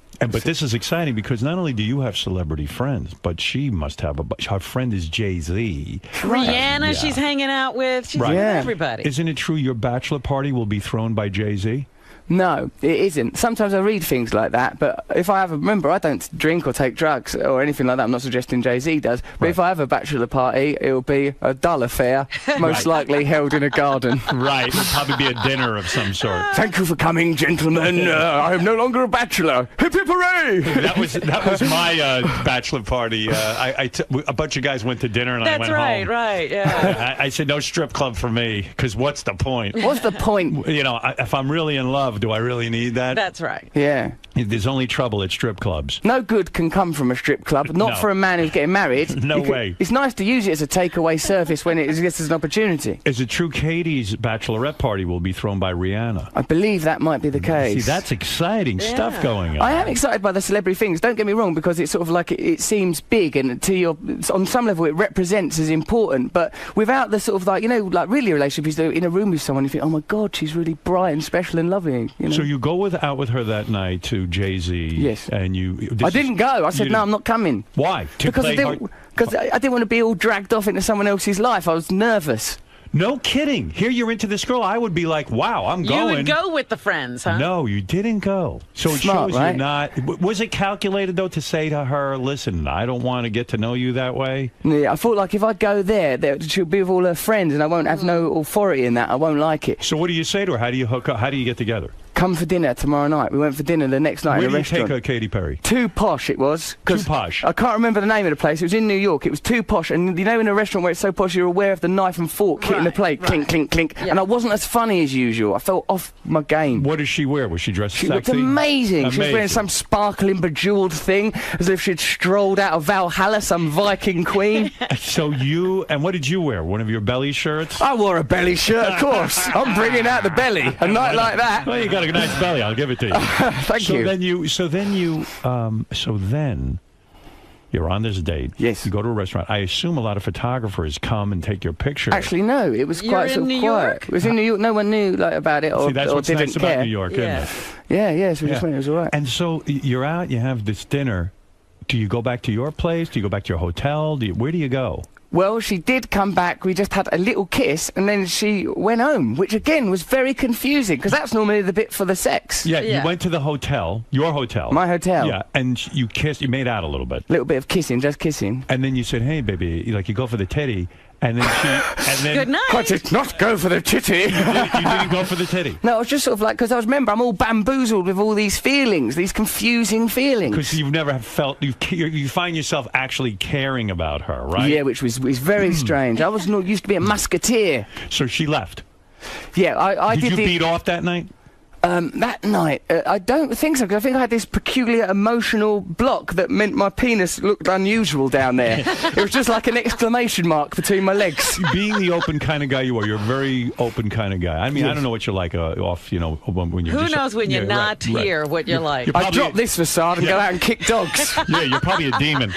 So do you call her up afterwards and say, I'm confused, all we did was kiss, I thought maybe there was more there? What do you do? What happened was, there was this mate, one of the bits that was very striking, Howard, is there's a bit I was talking to her at dinner, and I felt like when you took too much acid and you get this sort of wave of, oh no, my whole identity's melting, the world is an illusion, nothing's real, oh God, everything I believe in's falling apart. And like sometimes when you're on acid, you'll go to someone, I'm frightened. They'll go, it's all right, just breathe, go with it, man, just go with it. And I went to her, I feel a bit like, and I've nearly went on the first dinner, I nearly went, I love you! Right, and then sort of screamed it in a panic attack. Is she that great that you loved her on the first? I mean, like you really thought you were in love? Yes, on that dinner, I thought, I'm going to marry her. I'm going to marry her. You really felt that way? Totally, like a big smash through the heart with a horse and carriage. As a man who was a heroin addict and had a lot of problems, do you start to doubt yourself and go, with this feeling of love, maybe it's just like, maybe one of my crazy things? Maybe it's an addiction thing. I did wonder. You suffer from OCD, I know that. You have all of this. You know, does he have OCD too? Yes, he does. And he practices transcendental meditation. I do, I'm well into it. Yeah. Really? Yeah, Me too. How many years? Unified field. I just started about that time, actually. I learned it off this fella, Bobby Roth. He taught me around the time that I met Katy. It was very, very succinct and all at the same helpful. time. Yeah, because it helped me, because like from that day, from that mad acid rush of feeling like I was in love, where she just went like, I feel a bit strange. She went, it's all right, what's your favourite film? Just like as how you would talk someone down. It was like you know, Elephant Man, and then everything was okay. And like from then, I learned transcendental meditation. I went off to some prison in Louisiana to make a documentary, and everything changed. Stopped that day, honestly. Not cheated on her, not done nothing wrong. Not got off with other birds, not messed around. When did you see her again? Do you think the TM? 2 weeks later. I've been doing TM for 36 years, and when I started, I stopped smoking spontaneously. A lot of things happened to me. So do you think that maybe from the TM, even your mindset changed about women? I believe it may have done, Howard. That's very possible. Because I think you were accessing stress. Yes, you. I don't think that his mindset about women necessarily changed. His mind changed about his life. Maybe he's in love with TM and not Katy. Oh! So wait. No, so Katy, because it's definitely her. I'm not sort of projecting these feelings willy-nilly all over the shop. It was at the level of conversation. You had a lot of things in common at that dinner, and you just said, gee, this girl just turns me on. This is the one. This is that. I can talk to her. These others I don't even want to stay with. That's right. Yeah. So how long before you get into her pants where you can actually have coitus? Well, the act of coitus, Howard, occurred well, obviously, because I love her, I want to be protective to some degree of our privacy, which is another odd thing for me, because in the past, everything for me has been for comedy. I've had no privacy in no regard. Bloody ages, right? What happened is like we didn't see each other for a couple of weeks. Why is that? Because like of scheduling things. I was off making this documentary about enlightenment in a prison in Louisiana with condemned men sleeping with rapists and murderers. About enlightenment vis-a-vis TM or just enlightenment in general? Enlightenment in general, but TM, we went to Fairfield to learn with all them, like the transcendental meditation people, as part of the same project. Oh, is that how it happened? Yes. Also this. You said that as if something suspicious was going on. Yeah, you didn't just come by it. You were doing some work and it just... you came upon Yes, that's true. Yeah, I was doing an investigative project. So you don't see Katy Perry for a couple of weeks. Then she calls up and she goes, she was meant to be going on holiday to Thailand with a friend of hers, Suzanne, and this friend got sick and couldn't go. She goes, do you want to come to Thailand? But do you call each other every day since the first date? I write these letters to her that were like Edwardian epistles. My dear, I'm looking out the window. I saw a nightingale nesting. Everything's gone all mental and romantic. Like in those old movies where the guy, they only have letters, and you became a man of letters. You were writing letters, or are these emails or texts? I wrote on parchment with a feather. Did you write love poetry to her? Yes. Like give me an example of a poem you wrote. I wrote this Katy thing. Perry. She told me she was. I mean, this is sort of private. It's because you coax things out of people, don't you? You smash through people's intimacy. Well, there's this thing where I was in she was making a music video and she was in a fountain, and I'd been meditating and I was in that prison being looked after by a lovable rapist, and he was quite nice actually. It's confusing when you meet someone who's a rapist and they're quite nice. This is confusing. I'm liking a rapist. Why can't you have proper sex? You actually met a rapist and said, gee, he seems nice except for the fact that he's a rapist. Were it not for these rapes, you'd be a thoroughly nice man. I understand. With me, all you'd have to do is buy me a cup of coffee. I understand Charles Manson's lovely. When you're not being killed by him. When he's not nosing up your apartment in all sorts of blood. He's a nice fella. Right. So you start writing love poems. What did you wrote about the fountain? Yeah, there's something about a fountain, and also when I met her, oh my God, check this out. This is dead private, really. But like she was sort of like, like I said that she looked like a mermaid. She had this tumbling hair, and I gave her this note and I said, you are a mermaid and I'm drowning. Oh, you pussy. No! So many women. 5 a day I was Put doing. those headphones The on. Russell Brand Easter hot tub party was legendary. Lined up they were. I love love stories. I do. I love a love story. You said I was a pussy. This Oh is no. good. I'm kidding with you. Listen, that's Now you the know whole what? world Can I tell you something? knows. Shit! I think it's sort of sweet that you're able to open that side of yourself up after all the years of being a womanizer. But were you afraid that would turn her off? Like maybe you were coming on too strong. You're a mermaid with your hair. All right, don't mention the mermaid thing. I really regret it. Turned around and said, "Pussy." Yeah. She does take the piss. She's cold with that stuff. But in all seriousness, like that's a risk, isn't it, for you to open Yes, yourself it's an up? emotional risk. Do you know what surprised me, Howard? Because she could have turned around and said, "Oh, this guy's dear, whacked." Yeah. mermaid? You make me feel a bit sick, dude. Excuse me while I kiss the sky. Yeah. Right, she like, no, And but... plus, she is a poet by living, in a sense, and you're probably saying, gee, maybe my poetry kind of sucks. Yeah, how compared can to I her write to poetry. someone who writes? Hold on a second. Let's not call my poetry into question. I'm an Englishman. Right. Country of Shakespeare and Wordsworth. Wait a minute, it's the Irish who are really known for poetry. Yeah, no, Beckett, Wilde, I gotcha. But it's the same language. But so you become a man of letters, and you start writing, and this is an unusual feeling. You're not looking at other girls. You're saying, I'm focused on this Katy Perry. And we always thought it was going to be a British girl for you. No. All of a sudden, it's an American. It's a whole thing. American. Weird. Her parents are preachers. I know. Now, when you that's met, right. when you look kind of like, rock starish. The devil, actually. The devil, yeah. Madam! Did you, when you met her parents? Yeah. I know. They're evangelists, aren't they? But they're actually very lovely. They're evangelists. They're new. They're like born again Christians or whatever. Which when I heard it, I thought, oh, this ain't gonna go well. Right? But like her dad hung out with Tim Leary and sort of like Christianity via madness. And like her mum like went to that Berkeley, San Francisco, and like sort of Berkeley. That's it. That's the one. Thank you. And like sort of like she like went to a Doors concert and danced once with Jimi Hendrix. So they're not total straights. No, they see me and I think I'm like might be like a window back to the glorious 60s. Is her mom hot like she is? Yeah, mum is pretty hot, so that's good news, isn't it? And no chance you going berserk and then banging the mom and... Well, I think that let's speculate. Hold on, let's try this out. Perhaps, yes, the entire parent... Why stop there? Do you find that... So here's something that disturbs me, though. Yes. After 4 months of going out, and out of that 4 months, maybe you saw each other for a few weeks because you both are on the road and you have tours, and she has tours, you have movies. I mean, in 4 months, you ask her to marry you. Yeah. Because I tell you... Was the sex the best sex you ever had? That is a wonderful aspect of the relationship, but it's much more. All of it is like some spiritual connection. Honestly, I'm worried now because I've said the mermaid thing. But seriously, what's good? What happened is I felt like this connection to a person, and suddenly I've never been able to stop sleeping with women. It's just been my hobby. I love it. I'm devoted and dedicated. This happened, and in fact, that ain't the thing that's even hard. Of course, in some respects, it is nice to have sex with loads and loads of people. But like the thing that I've missed, much more than that, which I've been able to let go, the thing that's actually difficult about it, Howard, is trusting someone emotionally and knowing that one person now can hurt you because you love them. And like normally, if one girl hurts you, just go, oh, that one hurt a little bit. Guards, fetch several more women. Right. Ones that aren't so cruel. You're taking an emotional risk. It's a little scary. When's the last time you were with another woman? In other words, the day before that dinner. Right. And it was two of them. And she... Obviously. You had for efficiency. Yeah. You had two women in your bed at the same time. So you had the no day before idea you this met Katy. transformation was happening. That's healthy. But no idea that this transformation was happening. You were running your life the way you always had. Yeah. And boom. Boom, like that. Yeah. And by the way, she was not innocent. She had been reported to be making out with... No, Howard, my feelings. She was making out with John Mayer just a few days before she met you. I don't think that's true. I think that's speculative. But even if it is true, I can't be able to, stuff happens, doesn't it? It's life. Did you have that?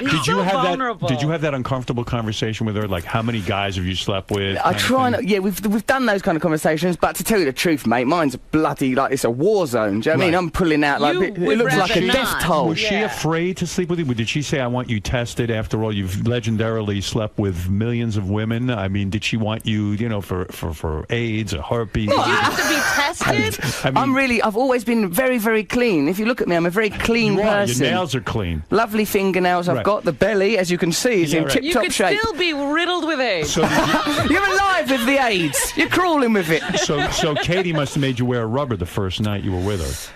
God, and he gets to it, didn't he, with the rubber? Oh, crikey. Look, we don't need to know them sort of details. No, I mean, but you needed to wear rubber, the right? thing is, I've achieved this privacy, and I'm very clever. I've always had privacy, I tell you. I've always had tests and been careful with all that stuff anyway. Listen to me. Yeah, you mustn't get sexually transmitted diseases. It's a silly business. Yes, but you didn't wear a rubber at the first night? Well, is that what you're saying? What I'm saying, Howard, is the love of this woman has led me to have this area of my life that I want to protect. That previously I would have, there's stuff that's happened that's been really funny, and I can't do it. Do you think you could really be trusted in a marriage? I mean, don't you think at some point the novelty is going to work? I mean, you guys really haven't known each other that long. Okay, 4 months. How long should they wait, Even didn't Katie's parents say to you, listen, son, 4 months you've been dating my daughter. This is too soon to be engaged. No, they sort of they're dead on it. They go, used to have had a spiritual connection. This is a really beautiful thing. They look after each other. No, they really they're lovely to me. When's the marriage? This year. Now, I'm going to tell you, you guys got a rough road ahead of you, and I'll tell you why. Why? What do you mean? I'm going to tell you why. For example, I know that tonight you're flying to Vegas to see her. I happen to know that. No, she's here. Oh, she's here? Yeah, I just left her. But then you got to leave her for 2 months. Yeah, I've got loads of work. I know about your schedule. You're going to be apart for 2 months. Am I know right? About your schedule. I do. Am I right? Yes, there's going to be some separation. Right. So how are you going to handle that? I mean, I'm telling you, things get weird. After 2 weeks, what things happens? Get weird. What happens? Yeah, what you gets start weird? to get suspicious. You start to feel, oh my God, I don't have anybody with me. And she'll feel the same way. What's he up to? She's having too much fun on her own. I don't like the idea of that at all. Wait, what are you promoting? Because am I getting the high sign? He's got to leave? Big time. Why have I got to leave? I like it here. I know. We like having you here. I didn't even get to half my Finally, interview. I find some people I can trust, and you drag me away. He really has to go there. All right, then let me promote what you're promoting, because I'm not doing a good job. I'm here to promote my relationship with Katy Perry. I'd mostly like you to know the intimate details First of all, how I've fallen in love. You can see Russell Brand in Get Him to the Greek. What's that? It's a really, really brilliant film. I play the rock star character that I play in Sarah Marshall. Okay. In it is Jonah Hill out of Superbad. He's amazing and really funny. Also in it is P. Diddy. He's unbelievably hilarious in this movie. Well, I loved Sarah Marshall. I loved you in it. I would go see that based on the Sarah Marshall character. I would like to see that. So this is post Sarah Marshall. You've now you're. He's still a rock star, and I think they have to get him to a concert at the Greek Theatre in Los Angeles. But the character's gone back on drugs. He's a pain. He's a naughty boy. He's on the heroin. He's making people smuggle drugs for him. He's mischievous. He's naughty. He's got a glint in his eye. And now it's your comeback kind of thing. Exactly, precisely. It's a really very good film. I can't promote it heavily enough. The album soundtrack, Infant Sorrow, featuring the single Just Say Yes, that's the soundtrack to the movie. Yeah, because I have to sing all of the songs because I'm being a rock star. And it's you singing? It's me singing. Well, I got to hear this. Have a listen, you'll like Russell's memoir, My Bookie Wook, is available now in paperback. I remember that. What do you mean you're obsessive compulsive? Do you have the rituals? Do you have to tap things for good luck and do all of that? I think that really I'm just a very thorough individual. I wouldn't ascribe that label to myself. Are you an obsessive compulsive gentleman? I do have that problem, but I think I have it under control. But I have that occasionally. I have tendencies to get involved in rituals, but currently I'm doing rather well. All right. Howard, I thought you'd be more interested in the pop video because they let me direct the video to Just Say Yes, right? So I immediately cast porn actresses in it. Thing is, when you've got porn actresses, they still feel a bit shy asking them to get their boobs out because you still feel it's a bit exploitative. Nudity in the video. Yes, Just Say Yes. Go and look at it on my website. You can see it now. And the best. And is there nudity in the movie? Yes, there's some amazing boobs in that movie. And you had no sexual. Well, you filmed it before. Katie, it was before I met Katie. I was like a warrior. I was raging through them extras. When I watch that film now, it's like, where's Wally? That one, that one, that one, that one. Who plays your girlfriend in the movie? Rose Byrne. She's excellent. Did you bang her? No, she's more like a delicate, proper, like sort of actress, all serious and like might be reading a book or something. You can't go, oh, I love, get in a trailer. Right. She's not that sort, you know. On a scale of 1 to 10, how is the sex with Katy Perry before you leave? I mean, I've given up thousands, so imagine, you can't even get it between 0 and 10.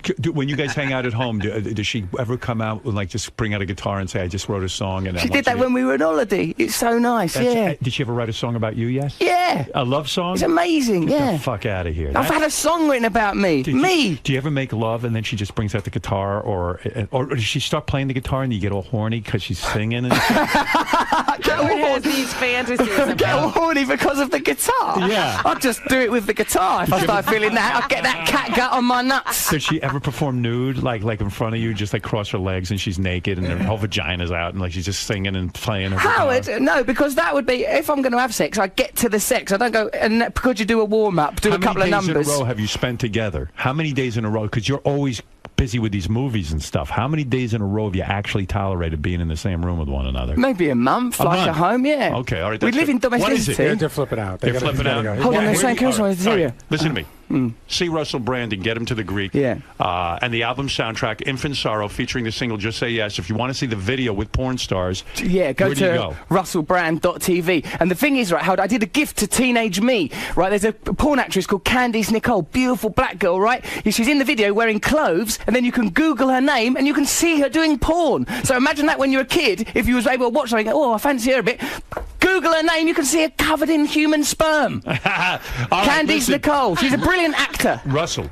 Yes, sir. I'm happy for you. Congratulations. Thanks, I do love her. It's legit.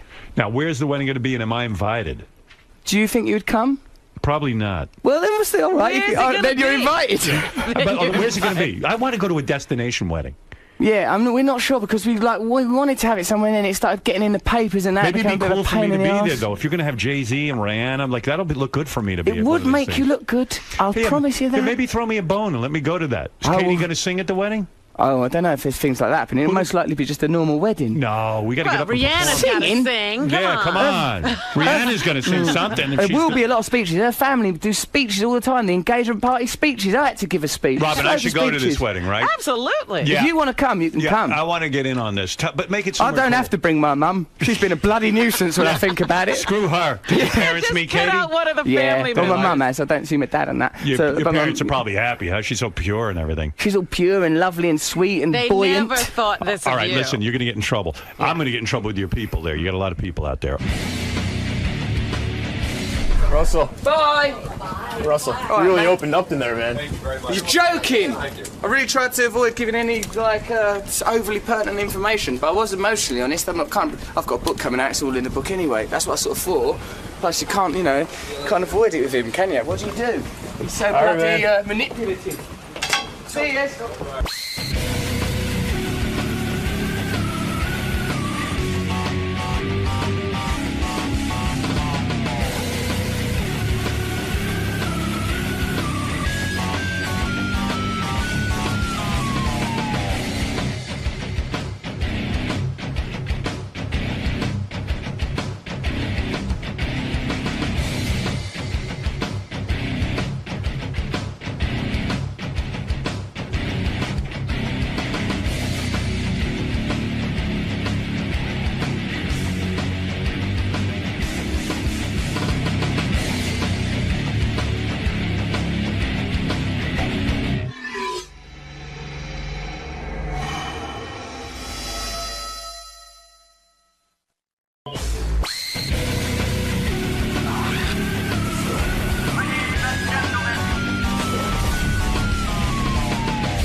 John there?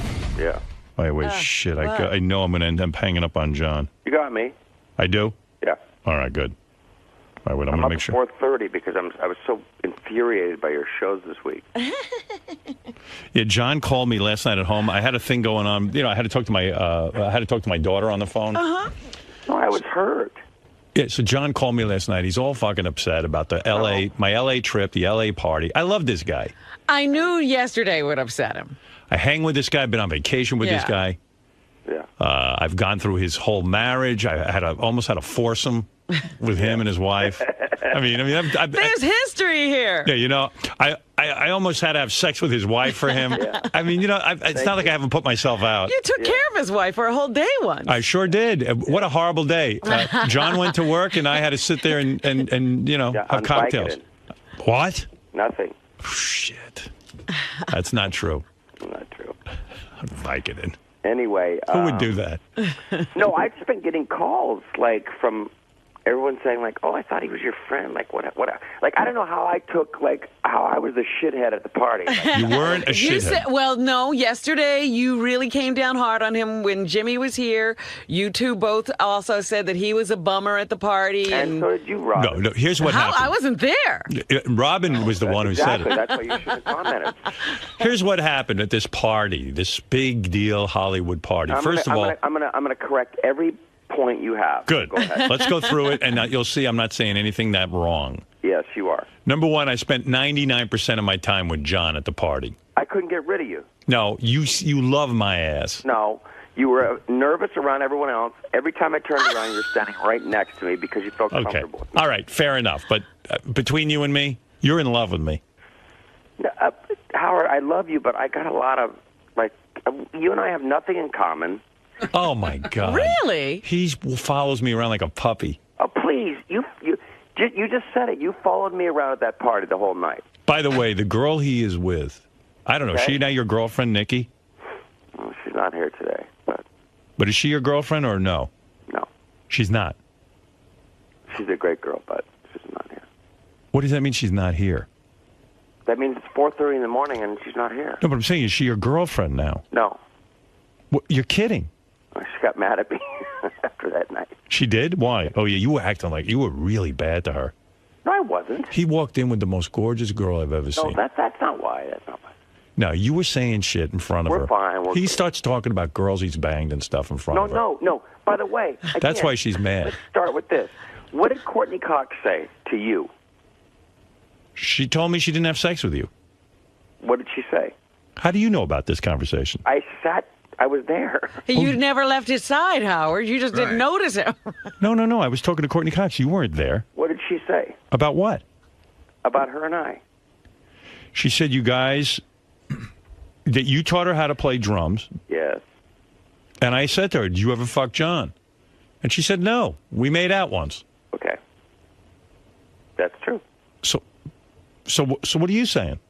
Well, you make it. Well, you were implying that he had made love to everybody there. No, every time I go, hey, Courtney Cox, you taught her how to play drums, and he starts rolling his eyes. No. He wants me to believe he fucked everyone. About, bragging, not me. No, I said to you, John. Yeah. You make little comments, be honest, about some of the girls, and it leads me to believe you fucked them.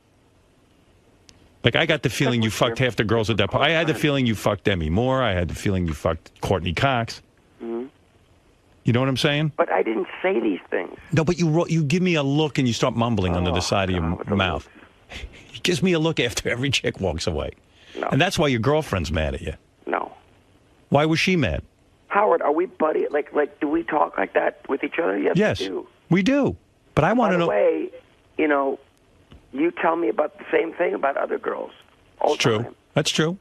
Well, what are you saying over there? I'm saying, gee, I wish I could fuck somebody. I never got to fuck anybody. I always tell them no, that's true. We do brag a little bit about girls we've had sex with. That's how we talk. And by the way, I got a new one that I'm not going to say on the air, but I just found out the other day. What? That he had? Yep. Ah. Hey, don't be a fucking asshole. Believe me, I'm not going to. But I'm going to talk to you off the air about it. Yeah, well, I don't want to talk about it. Honestly, never bring it up, and I know exactly where you're going. No, you don't. I bet you I do. Anyway, my point is that I'm not the guy saying it. They are, okay? Well, anyway, the point is... You see what I'm saying, Robin? So is that why your girlfriend's mad at you? Because you were talking about fucking chicks to me? No, we're fine. We're totally fine. When I talk to you about fucking chicks, I make sure Beth's not around. Of course. He was doing this in front of his girlfriend? Yes. No, I didn't say a fucking word, Robin. They did. All right. So is that why she's mad? No. Why was she mad after the party? No, everything's fine. I know exactly why she's mad. No, she's not mad. Because John revealed something about their sex life. Really? Yeah. Should I say what you said? Nope. Oh, what did Ralph called her, and apparently you already did. No, I didn't. It, apparently. To Ralph? I told Ralph. And by the way, I'm never telling him. Why did Zach Braff call her? What? See, suddenly, isn't this kind of cool? I'm in a Hollywood telephone chain. A loop. I don't know what anyone's talking about. Let's go down this one by one. Let's start with Rickles, okay? All right. So anyway, so here's the story, and I really want to clear this up because I love John. Okay. John's invited to this Hollywood party, Jimmy Kimmel. Oh, big Hollywood party. And by the way, if you notice, let's make this clear. Yes. Jerry O'Connell and Rebecca were not there. You know why? I appreciate that. Because John John's was there. coming. I appreciate that. I wouldn't do that to him. That meant a lot to me. Of course it does. I wouldn't do that to you. I appreciate it. I know it would be awkward for you. You did it at your wedding, but you didn't do it at this thing, and I appreciate it. Well, a wedding's different. Well, they backed out. Okay. Listen. That meant a tremendous amount to me. Listen, I'm fond of your ex-wife, and I'm fond of Jerry O'Connell, but I'm fond of you. Okay.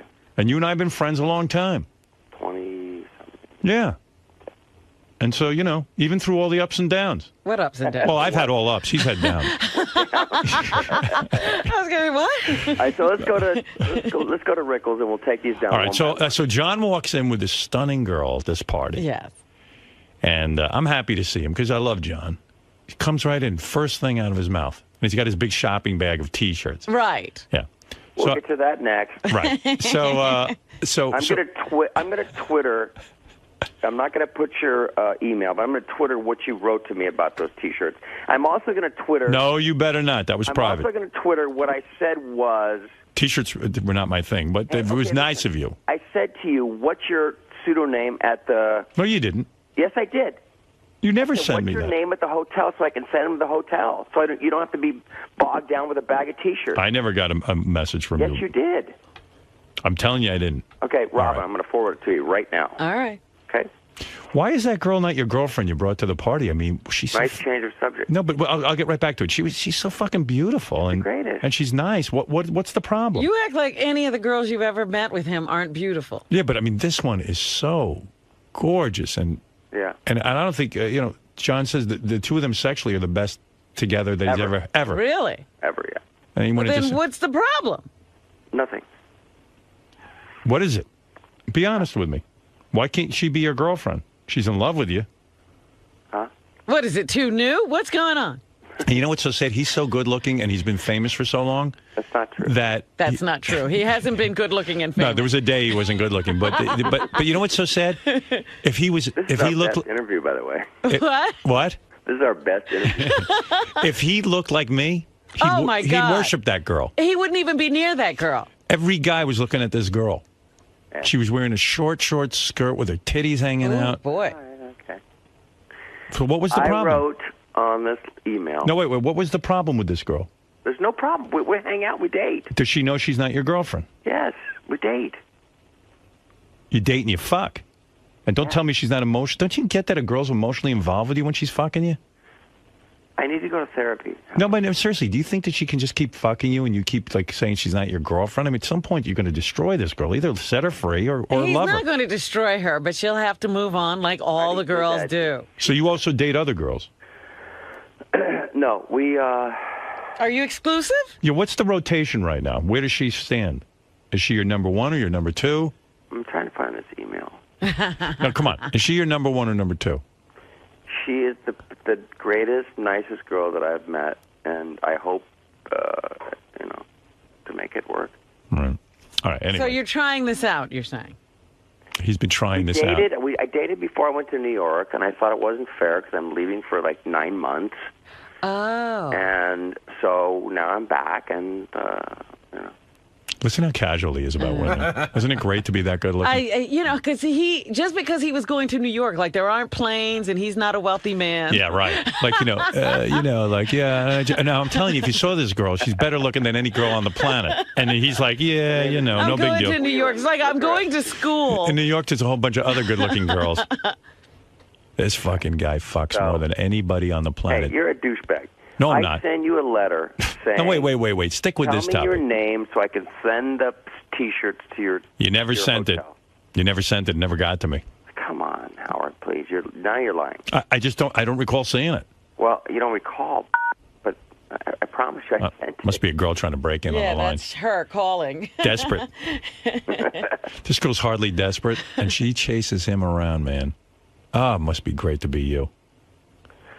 All right, so what's next? All right, so as far as your T-shirts that you brought me that, they had to be at the party, why not just mail them to me in New York? And Ralph told me he told you that he would just mail it to him. Because I asked, because they sent them to me. It's warrant-free. They're great T-shirts. Yeah. And I asked what your fake name was at the hotel, and you never answered me. All right. Anyway, I don't care. Listen, it was very nice of you to bring them. Of course. All right. But you said I'm a shithead, and you threw them in the garbage. Well, I did throw them in the garbage. That's bullshit. No, it's true. That's not nice. It's not nice, but I'm being honest with you. What am I going to wear? Jesus Saves? Well, give them to somebody else. Nah, just threw them out. It was easier. I said Jesus Saves. I threw out all the shirts.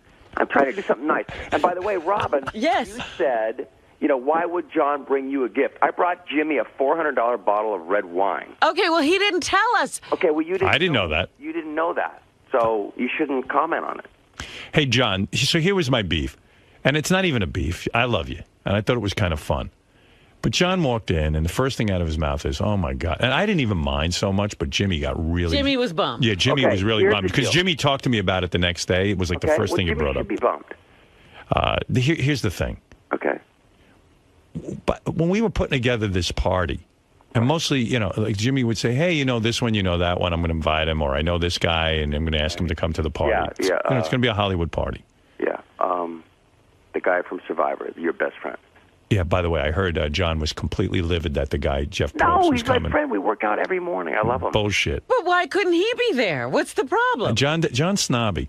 I see. Yeah. No, he could be there, but why not Rickles?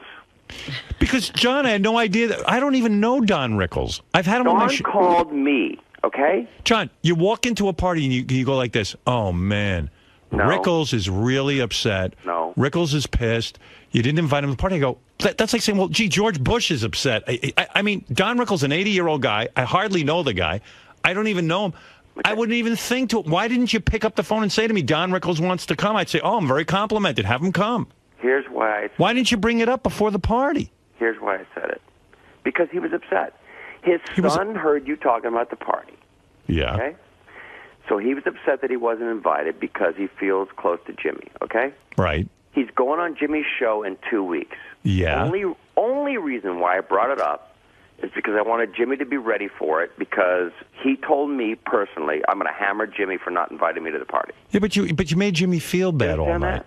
No, you made Jimmy feel and I didn't bad. Tell him till like the end of the night. Do you realize how absurd this is, Robert? Who would think that Don Rickles wants to come to a dumb party at Jimmy's house for me?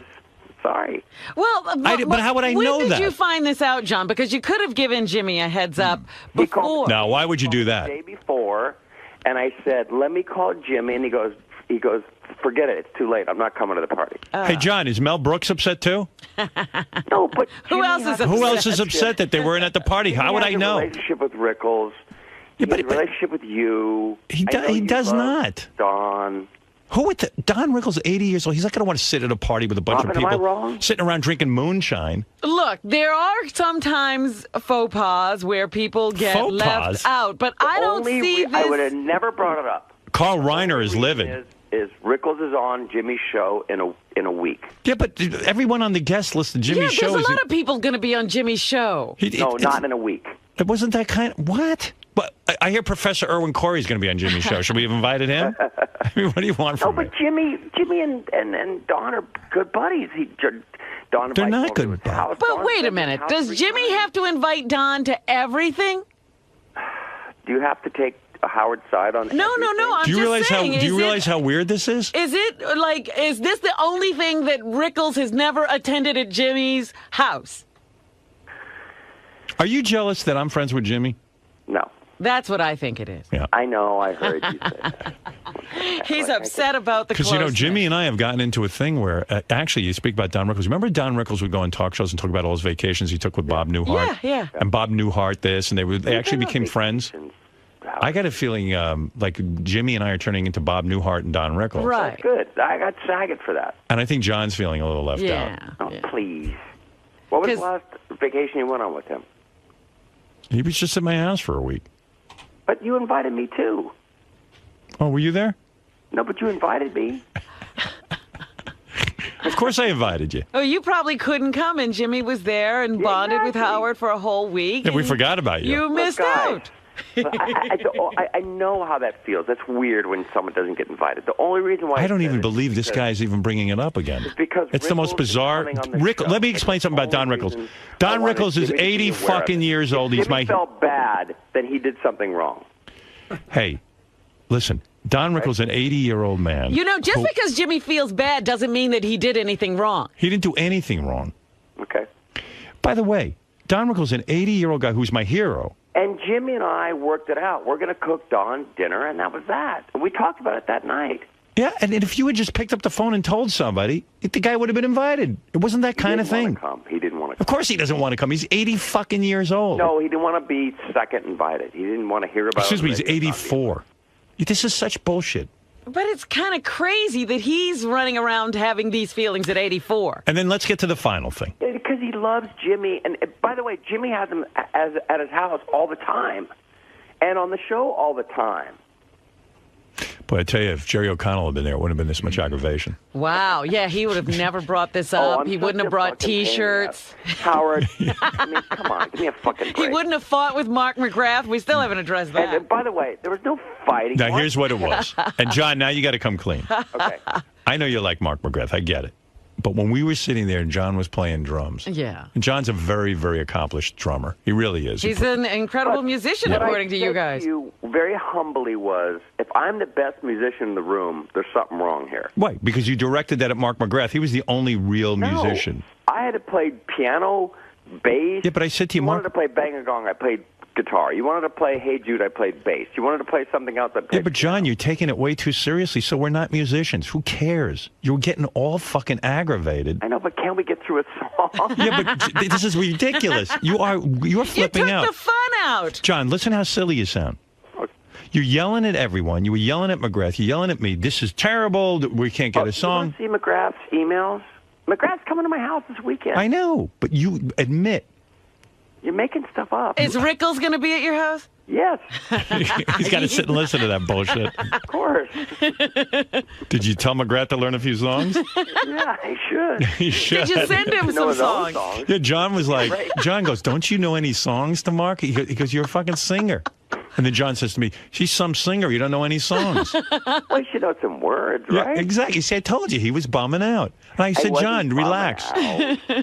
You're making me sound like I was the, like... Go ahead. Beat me up some more. All right, anyway, so listen, I was thrilled. Well, what was it? Did he really have words with Mark? No. He had words to me about Mark. Oh. And Mark told me afterwards he felt a funny vibe from John, like really? John was angry with him. Oh, okay. Well... That's all. And I was in the middle of it. Pull up these emails. And John was right that Mark was not living up to his capabilities. He knows the songs he knows. He doesn't know the songs John knows. John, listen, and I emailed John. I said, John, I don't mean any offense. I love you. You're a great guy. He knows I love him. Yeah. Dude, honestly, I have no idea what Howard was talking about. I know we were both perplexed that we couldn't get through one song, but we were laughing about it. Funny shit, though. My friends are all giving me shit on the show that you're going to kick my ass. They all know that I'm a huge pussy. So you're making this stuff up, Howard. You're such a great guy, my brother. Had such a blast. Those psychotic free-for-alls are mostly fun, moonshine-filled. What did you read? He's reading emails from Mark. Come to your house. Please give Mike my love, blah, blah, blah, blah. So I don't know what you're talking about. So. Okay, I apologize. How's that? Well, that hurt my feelings. No, it didn't. Yes, it did. You're lying. No, it did. All right, I'm sorry. You know, and you're throwing my T-shirts away. Like, I mean, I'm not going to wear those. You've got to think a little bit. I mean, most of them are on your side, but some of them are going to go like the guy brings you a gift and you throw it away. Like, what? But I don't like any of the shirts. Well, I don't care.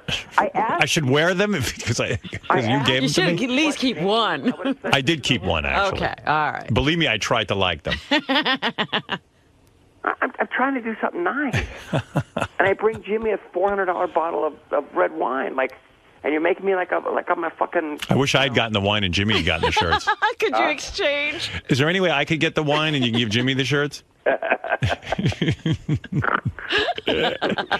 is my best appearance on the show. Yeah. It is. Yeah, you did, Bob. I still don't understand how you're not in love with that beautiful girl. She's the greatest. I can't imagine making love to her. Can he love? Can you love? I'm having problems with it, so I'm taking some time off. What do you mean you're taking time off? He's taking a pussy break. Ah! No. I'm taking time off work. I need to figure out what my problem is. You're taking time off work so you can figure out what? He wants to have. I can't fall in love. He wants to have a wife and children. He wants to have kids badly. And believe me, if you saw this girl, there wouldn't be This would be the one. There wouldn't be two more beautiful children. I figured he'd have two. But there wouldn't be any more beautiful children than the ones they would have? Oh, my God. They could not go genetically wrong. These fuckers will be good-looking kids. And what's stopping him? What he's now got to stop You know work what it is? so he can figure this out. This is such guy, a hard problem. I'm going to tell you what it is because I've seen him. He gets so much pussy. No, that's not true. It's like That's not true. He doesn't get so much. he's overdosed on pussy. Like He's the one who OD'd. like he got like when he 3 girls in the last year. he was on he was on Dancing with the Stars with the Beach Boys. Yeah. And he even said to me, "Who do you think I should fuck there?" No. And I said to him, "John, if you're gonna fuck one of them, I would fuck the girl from the Pussycat Dolls." And he goes, "All right." And he's going to do that for you. He probably did it already. It's a joke. They don't care about me. Bullshit. Yeah. So what did you just say about how many girls you've had sex with this year? 3. Yeah, how many months are in this year so far? And I'm always offended by you saying, like, oh, you have, diseases and stuff. Like, I really don't. What? Who said that? You say it. Who, Robin or Howard? Robin. Oh, please. I never said Dude, such a thing. I know you don't have any diseases. You put it in my ass. When did I ever say such a thing? I wanted to ask John a different question, but it's funny, and this is probably, Howard, because of you, I think like this, but like I went out to the set of ER a couple of years ago. John, gracious host, gracious host. So he's taking me around, he introduces me, and he introduces me to a girl, and he goes, I drove you to your hotel. He did. Great guy. And he goes, she's a really good friend. You're coming to my house this weekend, right? I am. I'm coming to the house. So he goes, she's a really good friend. In fact, I was in Greece and somebody stopped by to say hello. So in my mind, I go, he fucked her. Right. Then he goes, there's another girl on the show, and he goes, yeah, I didn't get along with her that well. And I go, oh, she wouldn't fuck him. You know what I mean? Like, that's how I think. And by the way, realize what he's saying. He says he's only fucked 3 girls, which means 6 this year. And then also, think about it.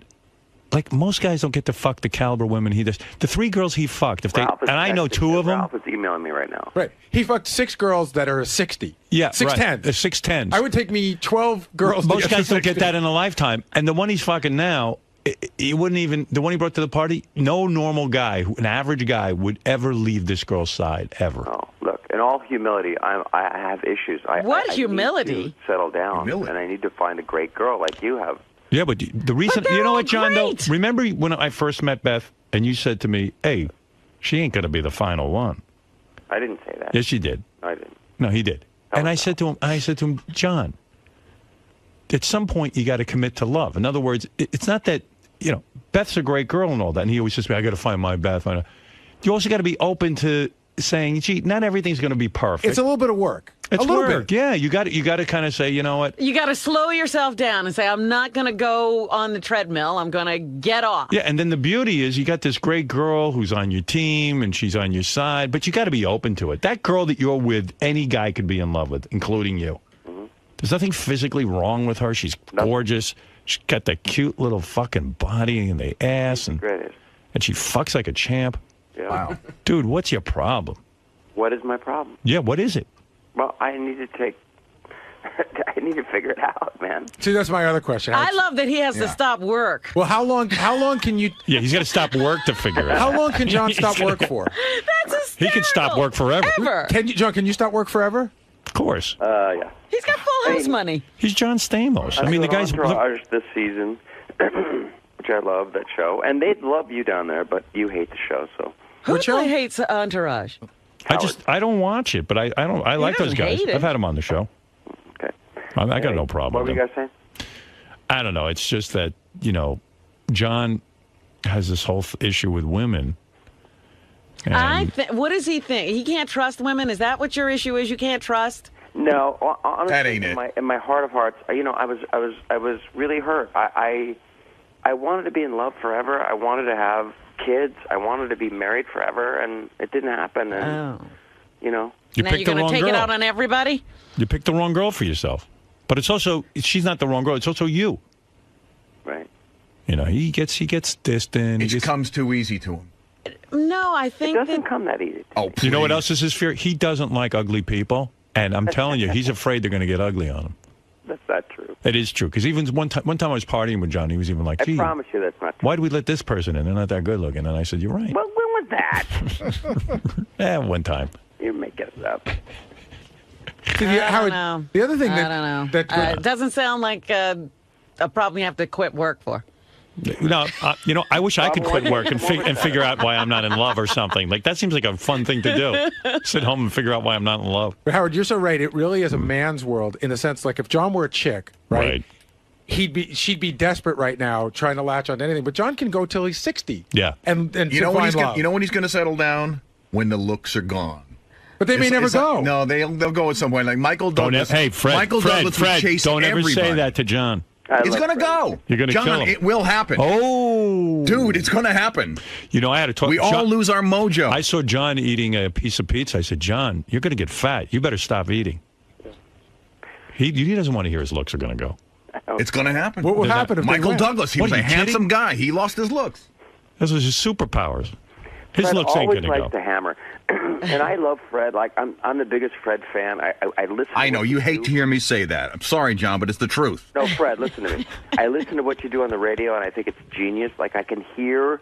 I know, but now here comes the insult. Go ahead, something John. coming up.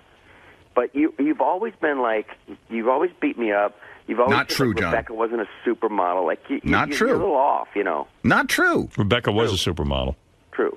No, she's a very pretty woman. But you Not say a she was a supermodel. She was not a supermodel? She was on the cover of Sports Illustrated. She had her own campaign. I don't even know if we ever had that discussion. Yeah, I don't think that ever came up. Do you say she's not a supermodel? Answer now. Yeah. Yeah, she was. All right. All right. I think he's just trying to deflect from the truth. All right, which John. is he's going to lose his looks. John, listen to me. Laugh away, John.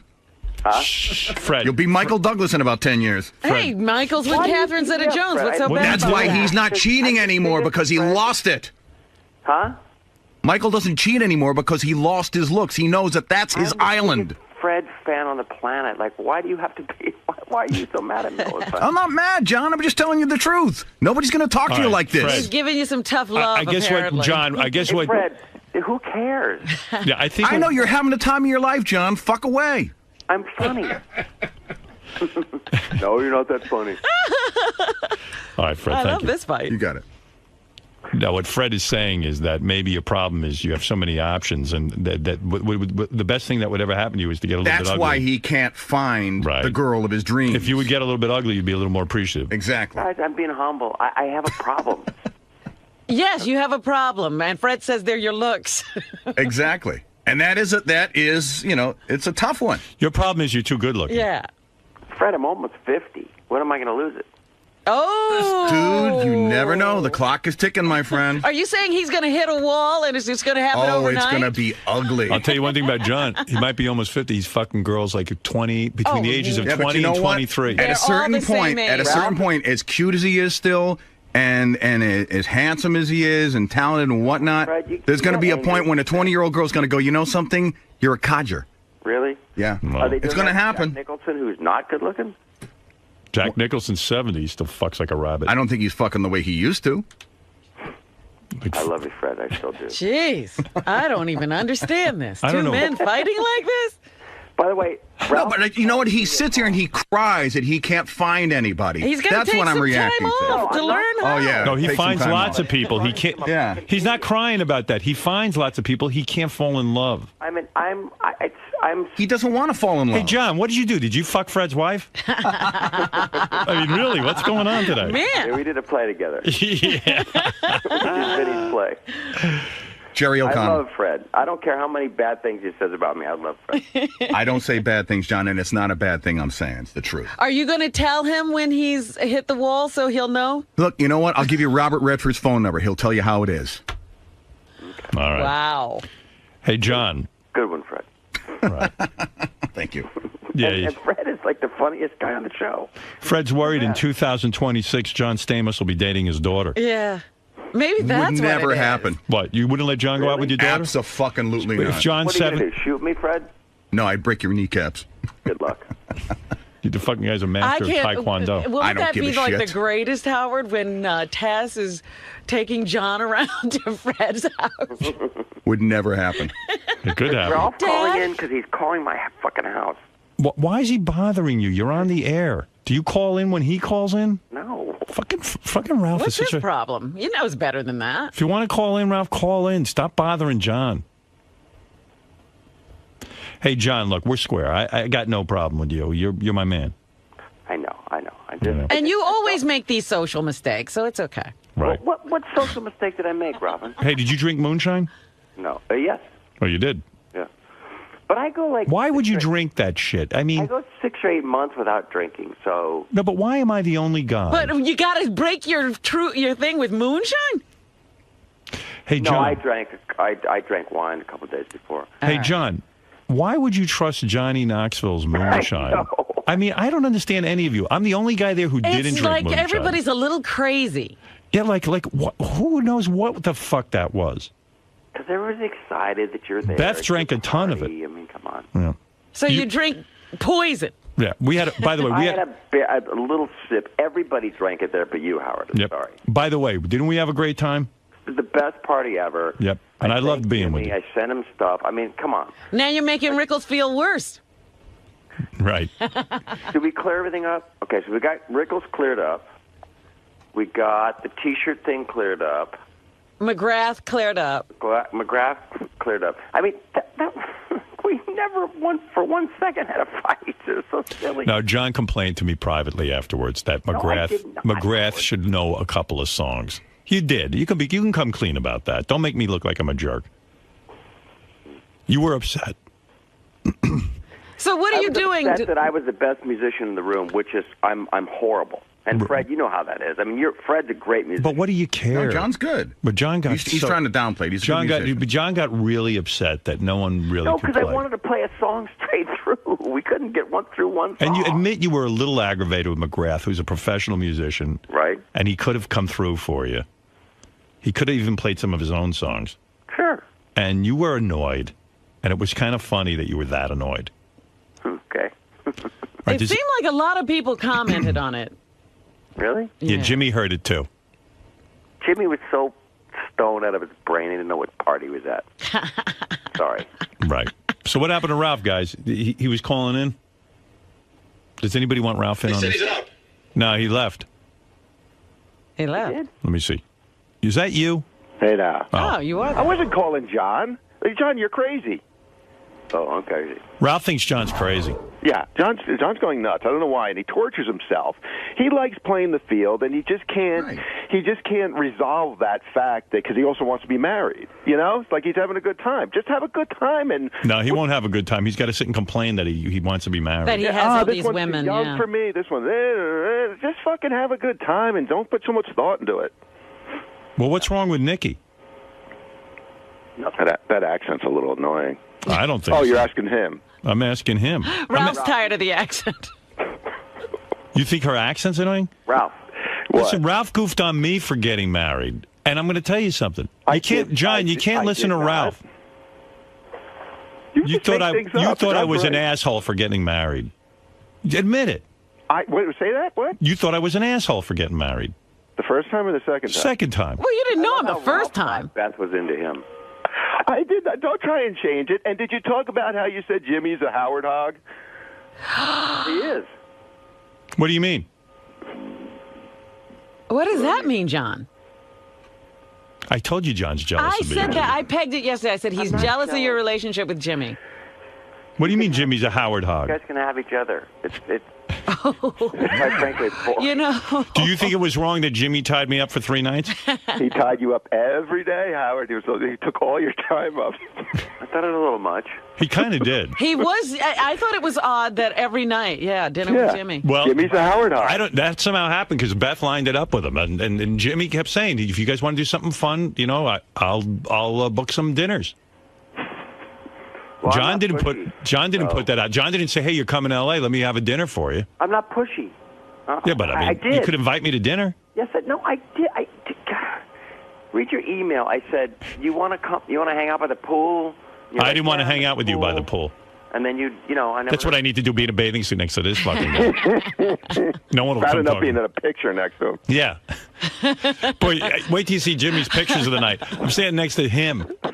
Every picture I look uglier than the next. Oh, it's horrible getting a picture next to John. Oh, it's so. And John's every picture is. Push, Howard. I mean, you and I are good buddies, and if you don't want to hang out on it, what am I going to do? I can't believe you called Jimmy a Howard Hog. Oh, that's a great name. I'm going to start calling Jimmy that. You know Jimmy what? the Howard Hog. Howard, Yeah. can I take this chance to apologize to John? I was kind of coming down on him a little hard today. I didn't realize he was going through this dilemma. Yeah. And I'm sorry, John. What dilemma?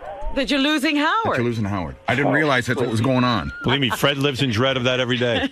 Happens to us all. Happens to us all. Better than... Did he really say that to you, Ralph?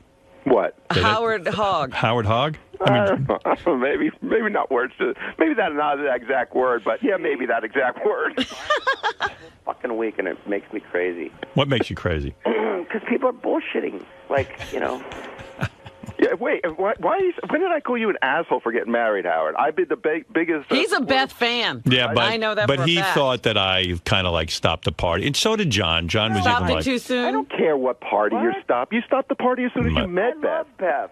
"You love Beth," but John even said to me, "You can't stop now." When I first met Beth, he goes, "That can't be the final Well, one." you know what he's doing is giving Beth superpowers instead of Right. saying that you also changed. Right. Only because you dated like 3 girls and then you married Beth. Ralph can tell you I dated like 30 girls. Yeah, within a span of 30 days. Right. You know, so. You ever hear of He got speed it out dating? of the system. Did you ever know that I was the creator of speed dating? Clearly. You hear this speed dating? That's my whole That's concept. your innovation. Yeah. Oh, you are on a tear.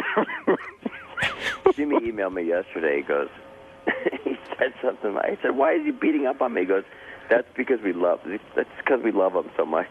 You know, it's like that's what he does. All right. Well, I don't know. I'm glad you called to clear everything up, John. Ralph, didn't John call you and say, "What do I do with these T-shirts?" And you told him to send them to you, and you would give them to me? Yes, exactly. And then he said, "Well, I want to send him over to the hotel." And Howard didn't get back to me. I was like, "Well, why would you send him to the hotel? Then he's got to schlep him in a suitcase and this and that." I said, "Just send him to me or send him to Howard. I'll make sure he gets those stupid T-shirts." And those T-shirts.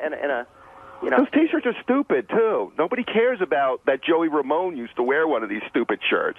Really? Yeah, really. They're ugly. All right. They're just ugly. Dress Howard as a jogger or whatever you dress him as. As a what? I mean, John, do you think Ralph does a good job dressing me? sometimes and sometimes not. Right. Well, sometimes John's just well, and sometimes he's not. John always looks impeccable. Come on. Well, he always wears Who knows what John is wearing? I keep track of it. believe Really? me. You're looking. Robin wrote me a very nice note. I invited her over this weekend. I love you. You know I love you. Did she write you a note and tell you only if there's going to be real non-genetically engineered food? Well, no, I wanted you to meet my nutritionist. I know. He's offering me a nutritionist. For She some doesn't reason need or other. it. She's found the way. This John wants me as his person. Oh, but if you're in L.A. and you need an enema, I got the guy. You got me. You got the hookup. All right, John, look, we're square. We're always square. Yeah. And I good. just felt a little hurt this weekend. Don't feel hurt, man. I love you. Well, let me get this clear. So this summer you're doing nothing but trying to figure out why you don't fall in love. Me too. John, how will you figure this out? Like, okay, so you're taking time off from work. To take a class. Yeah, like where are you going? How are you going to like? And what? Obviously, on your own, you haven't been able to figure this out. So, what steps are you taking to figure out why you're not in love? I go to therapy. Right. Okay. Do you go to therapy every day? No. How often do you go? Once a month. All right, once a month. What a commitment. All right, so once a month, you're going to go. So now you're going to have And I this. make the guy laugh when I leave. So you're going to have time off, and you're going to go once a month. So that takes care of one day out of the month. Okay. Now, how else are you going to address this? I don't know. I'll talk to you about it. Yeah. Oh, come on. I'll tell you what, therapy helped me really appreciate what I had. Once a month? But I go like 3-4 days a week. You got to really commit. Yeah. But you're in a relationship and you're working.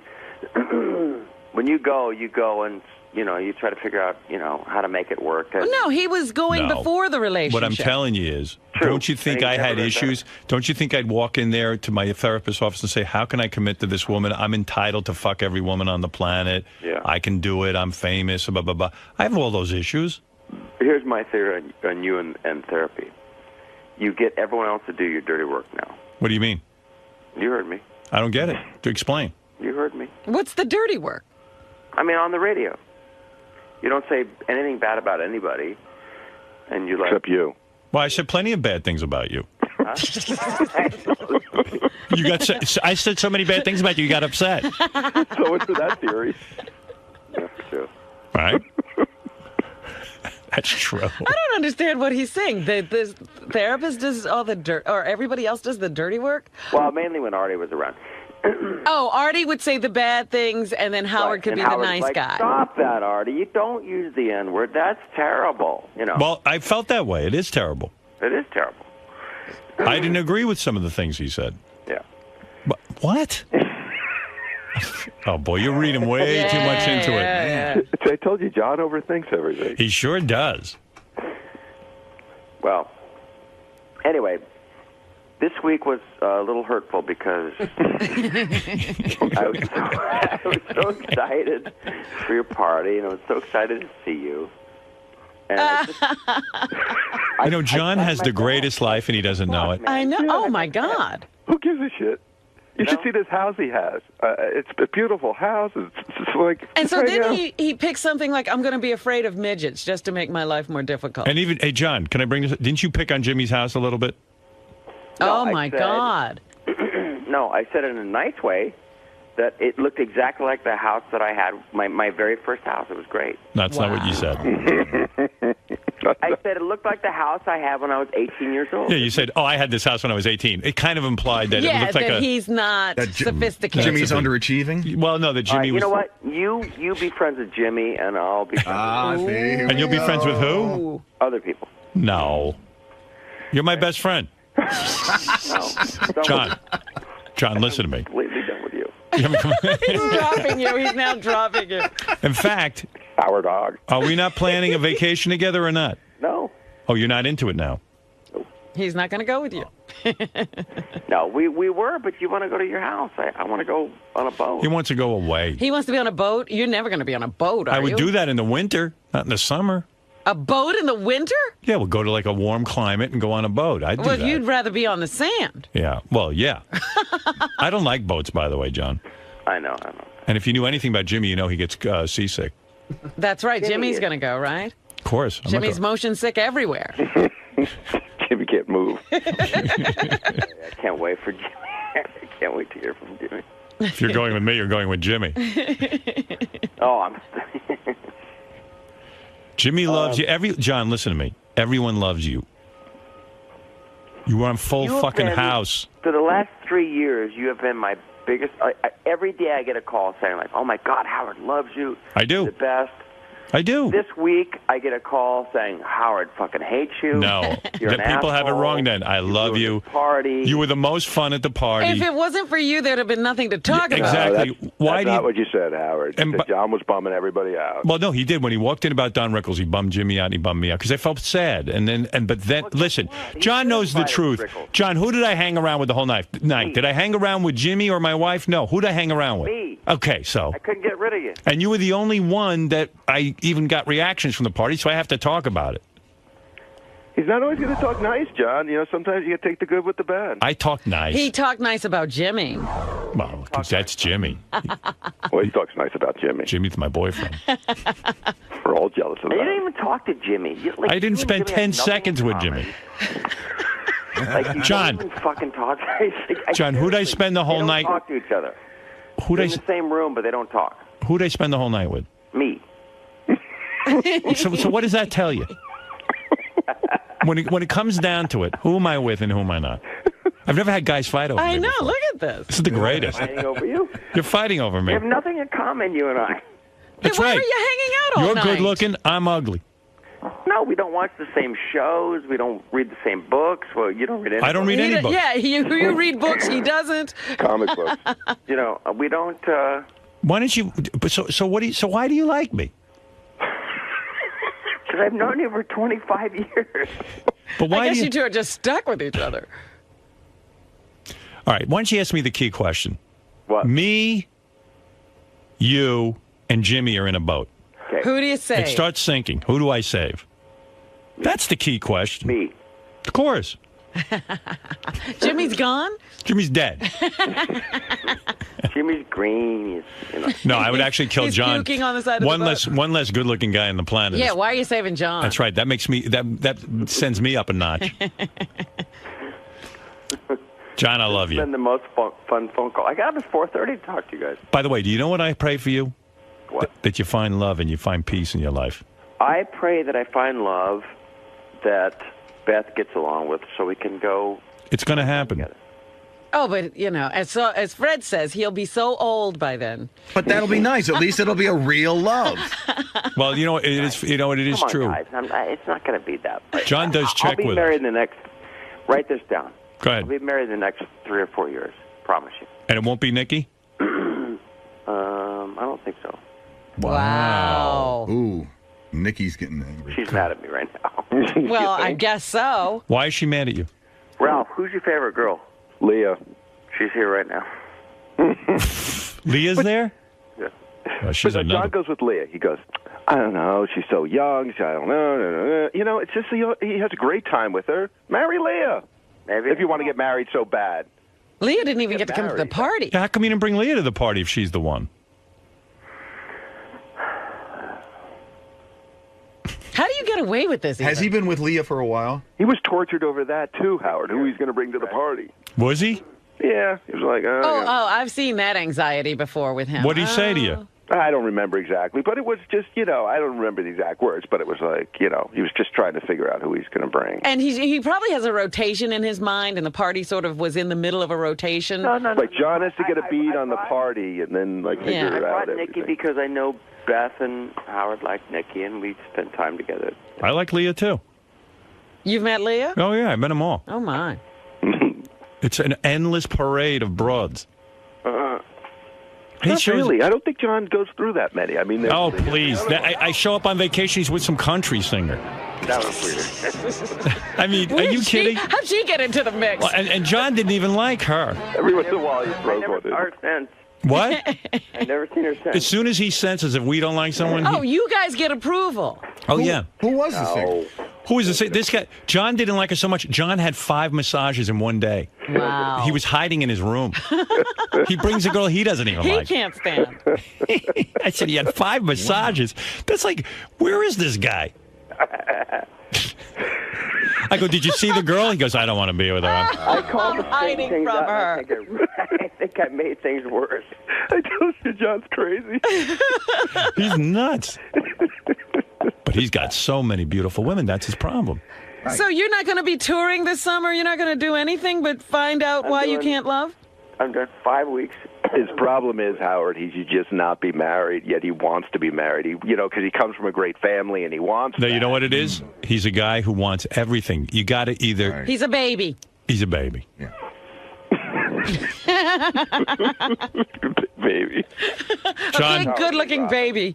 Well, wait, let's not beat up on John. I donated 2 dinners. know. You know. Stop it. Where's Did you the write John? fun? Thank you. Did you write John a thank you note? I thanked him yesterday. No. 6 years later. That's tacky. Stop it. Here we go. Let's not get on my case. John can't find love. On my case for the last hour. Well, John's right. If he donates something to your charity, you should write and a thank I did you. thank him. John's absolutely right. I did too. No. Oh, stop it. John's a charitable guy. John He's did amazing. In fact, Howard, a couple of weeks ago. I did 2 $10,000 lunches for I her. know, and I love you for it. Thank you. Why would you not write a I note? wrote him Shame on after you. you said something. Not even an email. Stop it! I did. No, he was upset because when I had lunch with him, he said, "Listen, not a big deal, but I did this thing for I Robbie." know, but that was years ago. I thanked No, him but it was a since long then. time after that. I know. Howard, the guys in the back wrote this one for you. It's an F, marry, kill. Go Okay. ahead. It's John, Jimmy, and Ralph. I would kill Ralph. Of course. No, I have to. No, Ralph I love. So I have to. You marrying Ralph? I'm marrying Ralph. Don't I'm kill. not going to marry Ralph because he embarrasses me. Don't kill John because it'll kill No, John. I'm not killing John. I'm telling you, you got to kill Ralph. I'm gonna I think you have to marry. kill John. That's the humane thing to do. I'm gonna fuck John Stamos hard, better than he's ever been fucked. There you go. You'll forget Nikki. Then Ralph, I got to kill you and marry Jimmy. Of course. Right?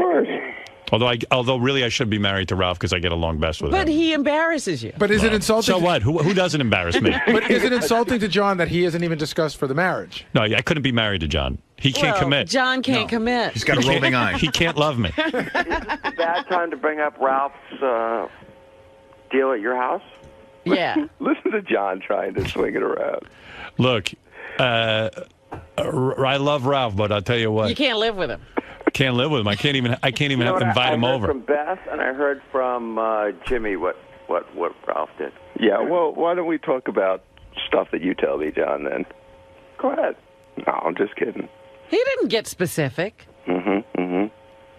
Yeah, well, Ralph's got a lot. Ralph's got a lot of growing up to do. Speaking of babies. There's a lot of mature men on the phone here. Yeah, speaking of babies. I know how to behave. I don't say weird things to people. All right. And hurt their feelings. All right. Yeah. Got a little drunk. Got a little crazy. And excuses. Yeah. Well, John was drunk on moonshine. He didn't do anything wrong. Not talking about what you do when you get drunk, Robin. Who? What? All right. Well, what does Robin do? She's he's Yeah, just be down quiet, there, you. I love my Robin. I love Fred. Thank you. I think Fred's a genius. I mean, I watch. You don't have to say that, John. I like you no the matter way what. he works. John's other move is like when he goes like, the thing with Robin. He was so upset about that, but he goes, "It doesn't bother me. It doesn't bother me." But meanwhile, he tells Gary, he tells me, just like everyone. He can't stop talking about Right. It doesn't bother him. So it does bother him. It so bothers him. You could say that. You could be all right with it. You can go, what, that's shitty. I got lunch with these fucking people for $20,000. I know. Were they really fucking annoying? Yes. Of course they were. Who would pay $10,000? True, John had to stop fucking for 10 minutes to go to lunch with these people. That's right. It slowed him down. You know, it's true. Think about what John did for you. He did an amazing thing. Like John, what? Would you have done it? No. No, of course not. Absolutely not. But he not only, Really? he gave me the opportunity to do this once, and then we had two people who would pay the same amount of money, and he agreed without flinching and said, I'll do both. And then you write him a note, because you don't want to know something, Robin, honestly, I would never have lunch with anybody. I was going to ask you for this latest thing that since you're not, because I'm putting together auction lots, I was going to say, what can Howard do? I'll tell you what I can do. You could have lunch with someone. I won't do it. He lets you rattle on about these annoying charities every day. That's enough. No. He can have lunch. No, I won't. And I was trying to find out from John what he's doing, but he's going to be sitting at home trying to figure out how to fall in love. No, he's going to be sitting at home fucking hot models. So when he gives you a lunch, he's really giving up something. He's really taking some time away. Something I probably won't do it. You're not going to do it? After that, Robin, you're thinking of asking him again? I would, yes. Oh, man, you got nerve. John.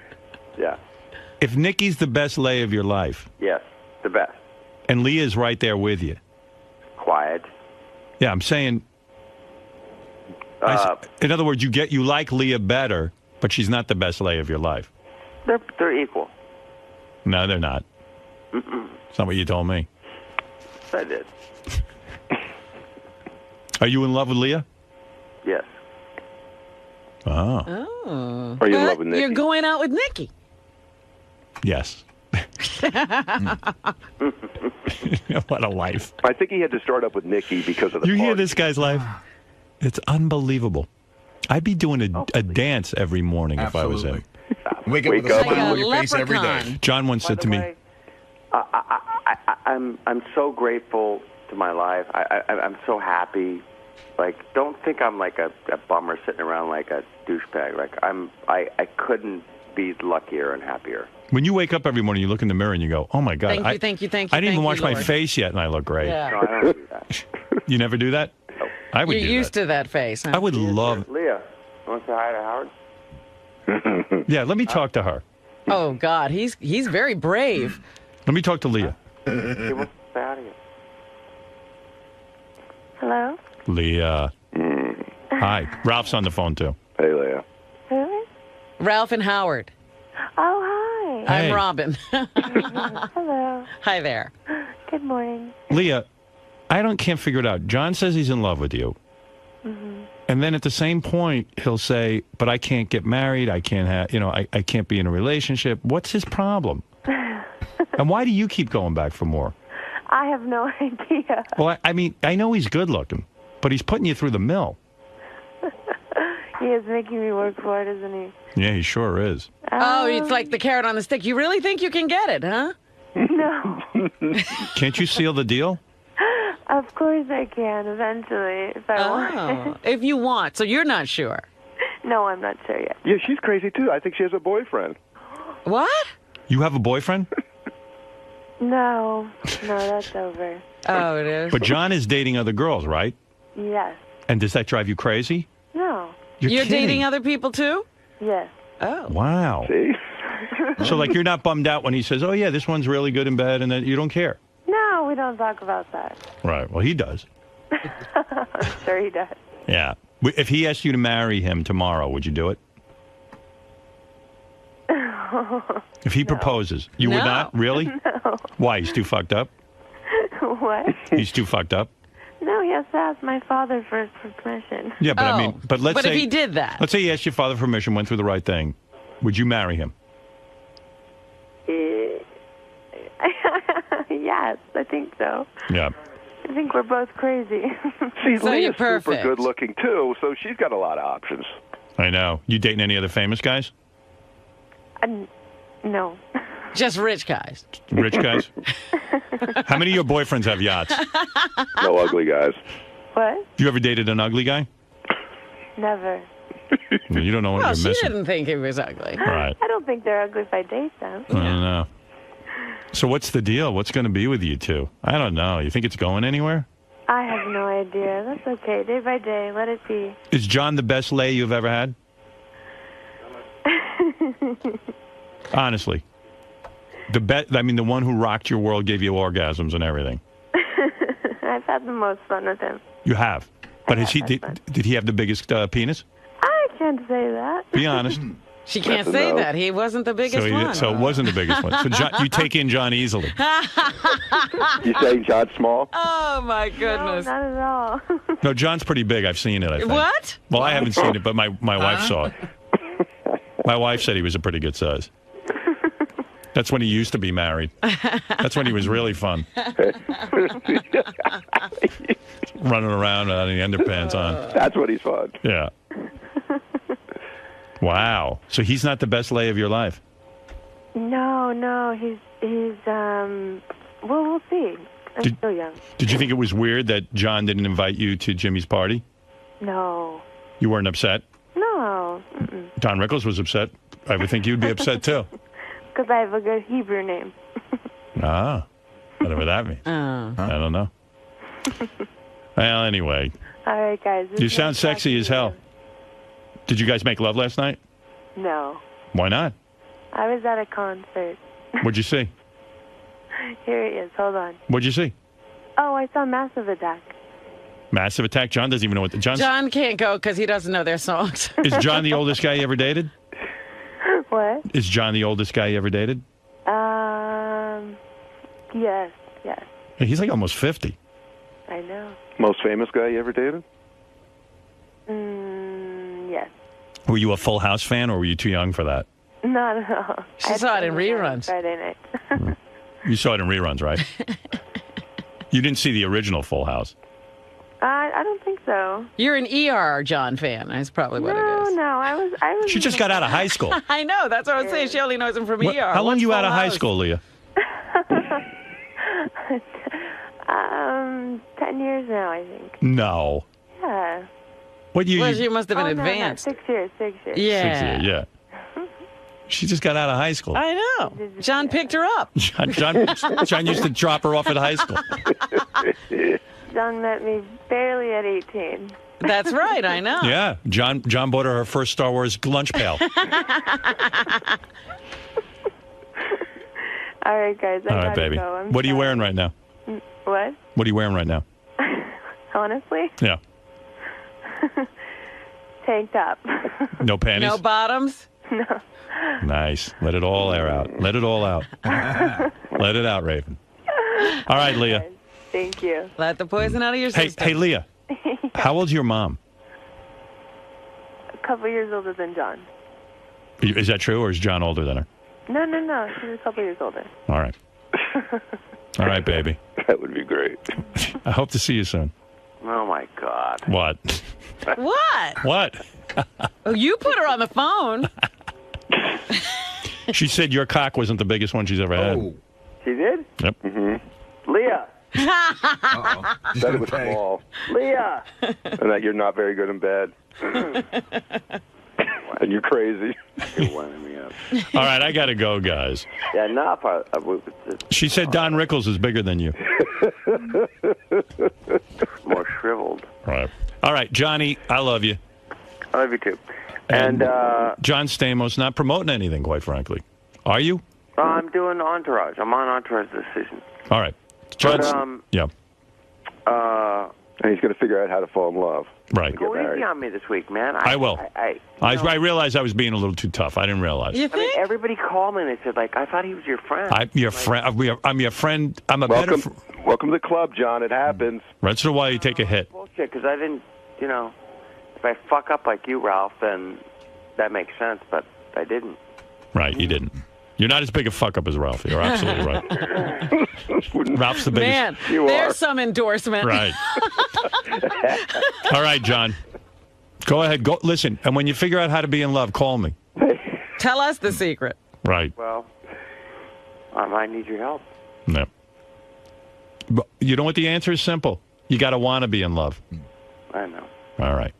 Ralph, thank you. I still love you. All right. John, thank you. Good night, kids. Good night. Bye-bye. All right, there you have it. Finally got to the bottom of it all.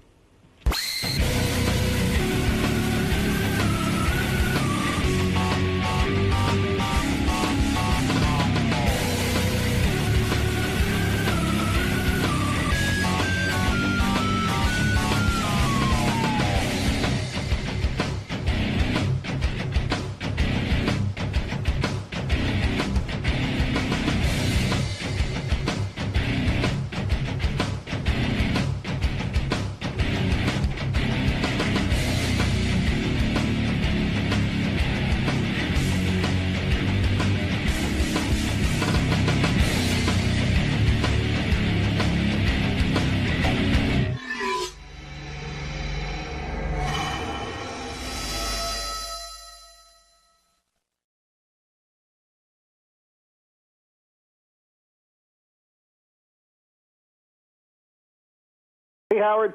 The reason I'm having you on to promote this show of yours is because I'm really worried about you. Gary told me you're over $100,000 now in developing this thing. Well, yeah, maybe with this one we're doing right now, but I'll get some of it back. No, you won't. I will, but Howard, you go first, and then I can explain why I'm doing it. I mean, and it's all. No, I read your explanation. No. That was the backstory. You don't have to. Vinny wrote a play. Vinny wrote a play based on death. Vinny had a bunch of deaths in his family, and so Vinny got very moved by death and wanting to, is there an afterlife and all those kind of questions. So he wrote a play called Afterlife. Hereafter. Sorry. Which is also the name of Clint Eastwood's new movie coming out in a few months. Yeah, I think that'll do well. I think that hereafter. Now, if you put $100,000 into Clint Eastwood's new movie, it's amazing, Howard. I can't believe it. Eastwood and Spielberg team up to do a movie about a psychic called Hereafter. By the way, did you own the name Hereafter? You can't. You can't own a name. That's the problem. I could do something called The Godfather if I wanted. There's nothing you could do about it. I probably will end up changing the name, especially if that movie becomes big, which is a bummer because I've invested so much time and money in the logo. I'm so proud of our logo. I think it's very clever, and they might have the same idea. And then that's what I mean. Vinny's putting tons of money into logos. He's developing logos and all this stuff. My dad used to see. Vinny needed to be raised by my father. My father used to go nuts. He meet guys who have like a business card and they have like no real business. He goes, business card. First, have a business. These guys are making a business card. These guys have made a dime. And I'm like, yeah, like all the accoutrements of like, a business, but the business. Vinny's got Hereafter card. Vinny has a Hereafter. Vinny sent me, I said to Vin, let me hear some of the music from the show. He sends me a packet, but like not just the music. T-shirts, merchandising, various logo things. key rings. And I'm like... Key rings? Yeah, I mean, you know... I mean, not key rings, but might as well a bit. Like, you know, coasters. Cups, coasters. Hereafter magnet, refrigerator magnet. Every time you go to eat. And I'm just like, you know, I love Vin. I do. I love this guy. He's a sweetheart. And, you know, Vinny doesn't make a ton of dough. He's a network liaison to Letterman. He makes a good living, don't get me wrong. But he's got, you know, his wife would probably love a new coat.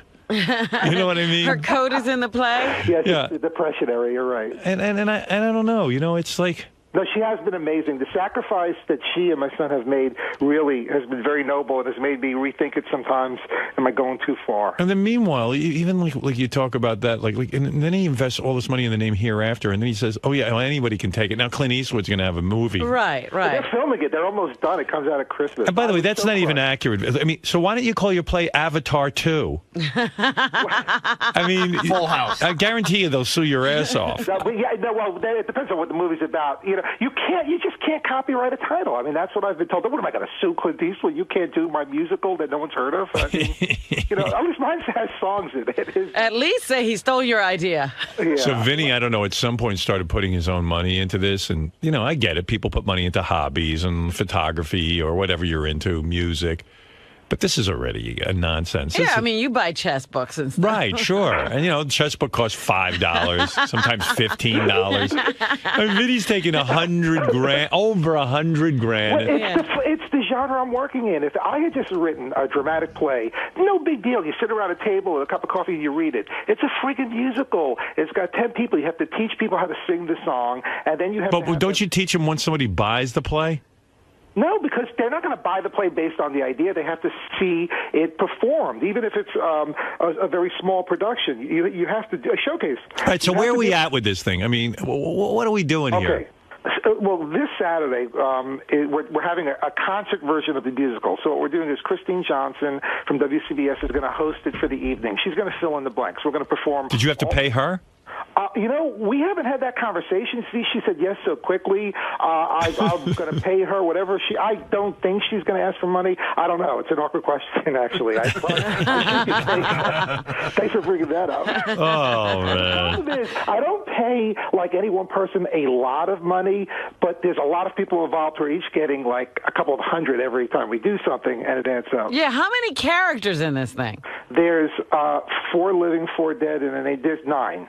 9 people you got to pay. 9 people, yeah. You want to hear some of the music? Yes, I do. Well, first of all, Vinny's going to host a concert of music from his show Hereafter, which coincidentally is the name of the new Clint Eastwood movie. That's why we call it Hereafter the Musical, or Hereafter Musical. All right. Tickets available online. You're kidding. Musical. Tickets are still available? Yeah, you know, shockingly, we're almost sold out. At the door and at hereaftermusical.com. And like Vinny goes, well, I'll recoup some money because tickets cost a little bit of money, and I'll probably make... How much money will you probably make on this if it sells out? If we sell out, and I don't know that we're going to sell out, we the potential to gross $10,000. But didn't it cost you $14,000? Yes. So you're going to lose money on this? No, because like what I'm getting for that $4,000, you have no idea. Okay? We did it I don't have any idea. You're right. I get a lot out of it because it's like a workshop as well. You know, it's a great. All I know is if you spend $14,000, right, and you only bring in $10,000, right. You're losing $4,000. No, this is not being done Call me to nuts. raise money at this point. This is in development. Yeah. Don't forget, that number is if he sells out. Correct. Well, there's merchandise. People might buy some magnets and CDs. You got to see my little table set up. That means he spent money on merchandise. Right, magnets and CDs. Why are you merchandising a play that's not even out in a theater? You understand? To me, I'm just visualizing it. I know it sounds hokey, but it's just I'm so proud of what we've done so far. I really made it for just like friends and family. Does Letterman ever talk to you about? Does he know you're doing this? I have no idea. I don't. I mean, the people that I work with there are aware of. When's the last time you actually had a conversation with Letterman himself? I think when we did your history of Howard Stern stuff, we were together when he did his piece for your. So you never even really speak to Letterman. I speak to him every day through his producers, through his assistant. You know, he's. Right. Did you hear what he just said? Yeah. What? He speaks to him every day through. Well, so wait, he doesn't speak to him. He speaks to his assistants. First of all, there's so many layers between Dave and I. He doesn't have to talk to me on a regular basis. He talks to me through the executive producers, Rob Burnett Barbara Gaines. Right. Then say you talk to Letterman once in a while. So have you? I'm not going to lie and say we talk every day. No. Have you made it clear to his producers and stuff like Rob Burnett that you're involved in this? Oh, they know, absolutely. Does Dave think you're nuts? Probably. No wonder Dave doesn't want to meet with Vinny. Dave's I'm probably gonna like, have listen. to hear about that play. Yeah, you shield me from this individual. You know. By the way, I speak to President Obama through my radio. I don't know how many people know this, so I relate to what Vinny's saying. Dave can hear Vinny through the producers. Hey, Dave, if you're listening now, that's what I'm doing. Rob, you mind telling Dave what I'm thinking? Oh, sure, Vinny, no problem. Let me see. Let's see. Vinny, why do I have direct contact with you if Dave doesn't? I was going to say, why are we promoting it? Let Letterman. You need to up your standards. All I know is I'm in email contact with Vinny. It's amazing the way we get in touch with each other. I'm shocked. Yeah. Oh, John Stamos is on the phone. He says that... Oh, John broke my heart, man. I wish he sang for me. Has Vinny been bugging John about this? Yeah. Vinny bugged John to sing in the John, tell him musical. what you said, John, if you're listening. Wait, hold on. I'll get him on. Hey, John. John. Hi. Hey. Hey, John, wake up. Yeah, exactly. Yeah, what did I say, Vin? I don't know. Wait. I sent you Talk to Me, and maybe you were just being kind. You said, Vinny, I can't sing this song. This guy's too good. That's the truth. I'm not a singer. I don't understand. I We're just on Broadway. our jam the other night. Well, I'm not writers. Let's get together. John's no singer. Vinny's no writer. Sounds like a hit. It's a recipe for a hit. Howard, he's in the middle of a Broadway show. He's starting to Bye Bye Birdie on Broadway, not in a high school. And I sent him the song. He goes, Vinny. You know, I'm doing 8 shows a week. No, I understand why you couldn't do it at the time, but I really wish you would sing that song. I think you'd be fantastic on it. All right, let me hear some of this music. Well, maybe you'll listen to the song, John, and be inspired. Yeah. Let's hear it. Hey, John, try to perk up. Yeah, really, Gee. I mean, we know you're laid back. You're sucking the life out of Hereafter. Sounds like John died. Like your play, Vinny. All right, here we go.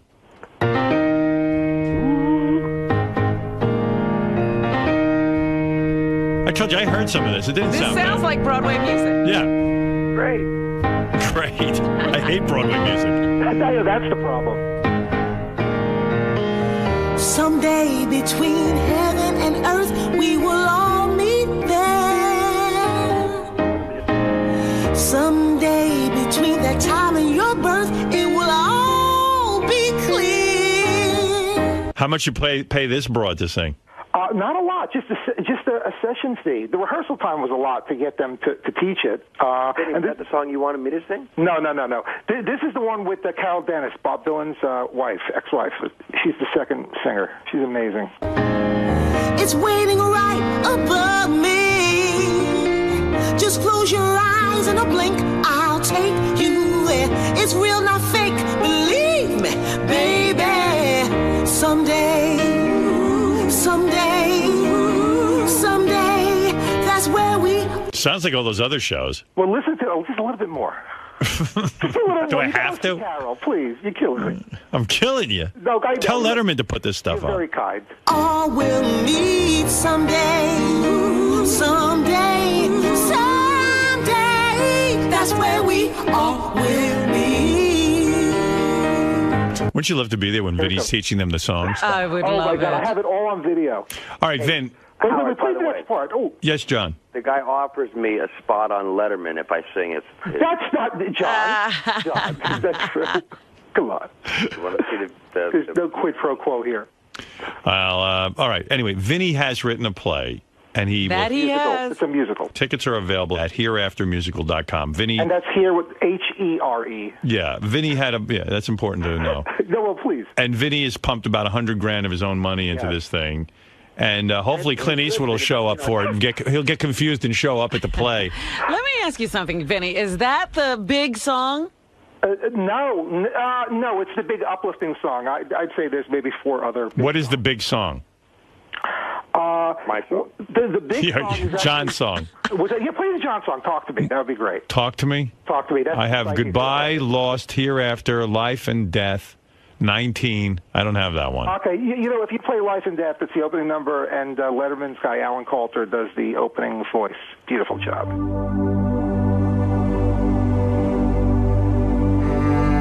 It's big. It's a real soap opera. I could see John Stamos in this Boy, show. listen to this orchestration. Yeah, I mean, you know what this cost, Vinny? You had That was expensive. Yeah, you had to hire a full orchestra, right? This is a lot, yeah. That was Wow. I wanted to fully realize the potential. Wow. I'm never doing What did you say, John? I said I'm never doing another play as long as I live. Why? God, you're killing me. John wasn't happy doing Bye Bye Birdie. He was fantastic. He was great, but he wasn't happy. Why are you not happy in Bye Bye Birdie? John's never happy at anything, I don't think. He seems like a sad guy. Hey, Vinny, you let us do the jokes, and you write the music. Oh, look at you. Now you're part of the joke. I love it. You are my love in the hereafter. You are the one I will see after you die. I am standing on the seashore. Oh, sorry.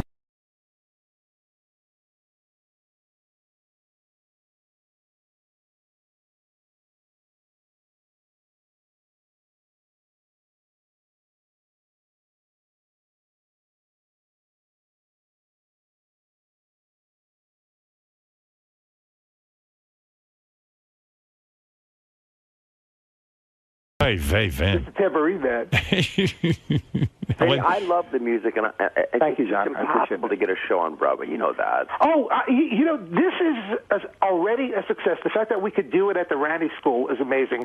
There's a high school in Connecticut that's going to do it. I just want it done. I don't care if it doesn't make it to Broadway. We'll aim for that, but I have a feeling it's going to be produced many times for many years to come.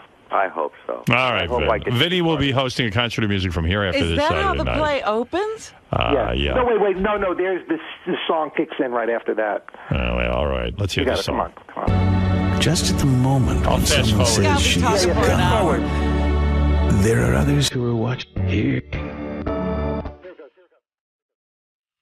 Someone's at the door, Robin. That's the people about to see the... That's probably death coming to the door. I get it. Maybe those are just the bells in my head. Hey, Vay. I'm telling you, this is money. You're listening to money. Yeah, this is Vinny's money going out the window.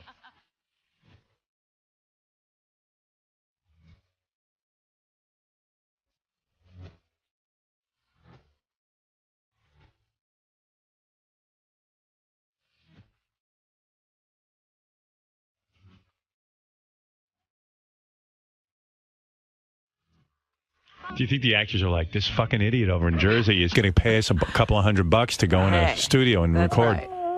They must be like, hey, yeah, you know, like, I'm not doing anything. I'm going to go over. He's just going to give us a couple of $100. Fuck it. What are you doing tonight? Oh, there's a guy over in Jersey who thinks he's written a musical. Yeah, there's some asshole. We're going over his house. He could have bought his wife and kids a coat, but he's going to give it to us. I wonder if the singers felt guilty taking the money. No, they do this all the time. Amazing. And I have to give a shout out to my partner Frankie, who has really made this thing as good. What do? You like write a check to him, or you just hand him a couple of bucks? Like you got the household account. It's a very awkward move when it does involve cash because you're kind of slipping it into their head, like you just had an hour with. Yeah, Mr. Favali, we don't mean to be rude, but we would like to get paid first before we wait. And in cash. Because we've been with people like you, and then they don't pay us. Yeah, some people for years who got nothing, who just did it just based on their belief in me and the project. We were in a guy's barn in Westchester, and we recorded for 3 hours, and then he refused to pay us. Vinny, you know I would have done it for you. Oh, I know, John. No, I knew you were busy. John wouldn't have done it ever. Exhausted every day. He's always tired, though. I love him. Yeah, John's always tired. No, but the last thing you want to do, you're doing 8 shows a week. The last thing you want to do is go in a studio and sing, more songs. I mean, more bad Broadway music. You mean you were actually on Broadway doing a real job, and you didn't want to go to Vinny's house and record some bullshit? First of all, it was months before. I know you were in rehearsals, but it wasn't like John in between shows. Rehearsals are the worst. Rehearsals are 15 hours a day. Well, Bye Bye Birdie's been out for years. How much do you have to learn? Vinny figured you already knew that music. John, you were great in that, by the way. That was incredible. My friend. And I was so happy to have you and your family, and your son was so delightful. You're so nice to everyone.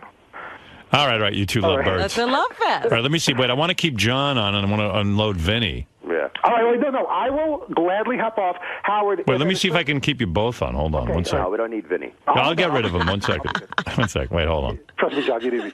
You trust me? No, I love Vinny, but he wasn't at the party. We got to talk about the party. Oh, you know where I saw yesterday? Jerry O'Connell. Oh, Jesus, Vinny. What a faux pas. Oh, I'm sorry, you were married to him. No, I mean, You were married to him, right? He's such a sweet guy. John, is that cool for him to say? No, why? I saw him at the party. He's on our new show. John was married to a woman for years.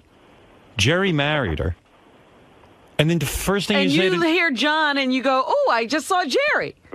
how do you think the guy feels? Listen, John is a great guy. I think John knows he's divorced by now. No, he doesn't. Oh, really? Oh, shit, I didn't know that. You know what? I'm so sorry. John, I'm sorry. No, I mean, like, why would you say, oh, guess what? I saw Jerry You know O'Connell. what? It blurted out. I became a listener for a second. I was like, oh, shit, I know that guy. I saw him. Yeah, but John doesn't like Jerry O'Connell. I mean, he doesn't dislike him, but he just doesn't. I've never heard John say a negative thing. You guys have talked. Well, you don't hang around with John. I have no issues with Jerry. I know him for years. In fact, John feels sorry for Jerry. Oh, stop it. Yes. Oh, my God. No, but in all seriousness. What's the word sloppy seconds? Is that? No, come on. See? Oh, my God. Yeah, you've been there, done that, huh, Johnny? Yes, sir. Yep. Vin, oh, wait, some people want to comment on your music. Well, that should be fun. Reviews are in. The reviews are in. Bill, go ahead and roam. Howard, that's got to be the 2 worst songs I ever heard in my freaking life. What have you written, Rick? Hey, listen, I got an idea, Howard, for a bet. Are you still there? Yeah. Okay, listen, my son's band's better than Scott's son's band. You got to get like a... That's a whole different Forget topic. it. We're Doug, not, go ahead. We're jumping topics. Doug, go ahead. Doug, you there in Spring Lake? Yeah, holy shit, I can't believe I'm on 143, Howard, to you and Robin and everybody there. Hey, is Vinny maintaining those lyrics? That guy was talking over that song. Is he maintaining that those lyrics are original? No, they're not.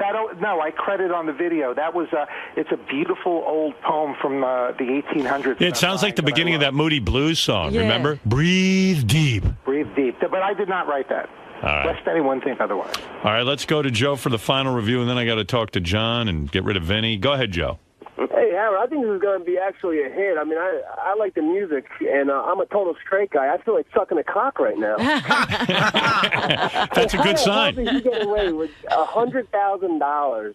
How did he get away with his wife coming home with that? She's an amazing woman. She really is. I'm so lucky to be married to her. Will she be at the big show? She'll absolutely be there. Very, very proud. The show, look, a lot of the show... She'll be weeping into a napkin, Robin.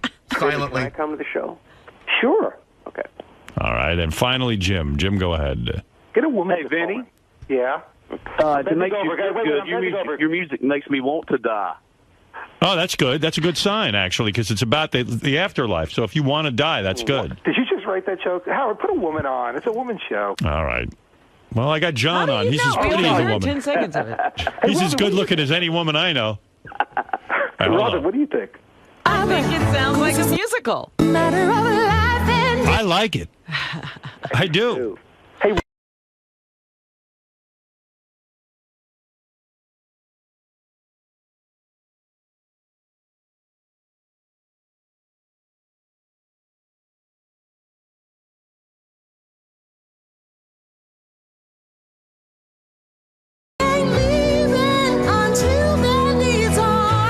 I don't call me an asshole. I think it sounds pretty good.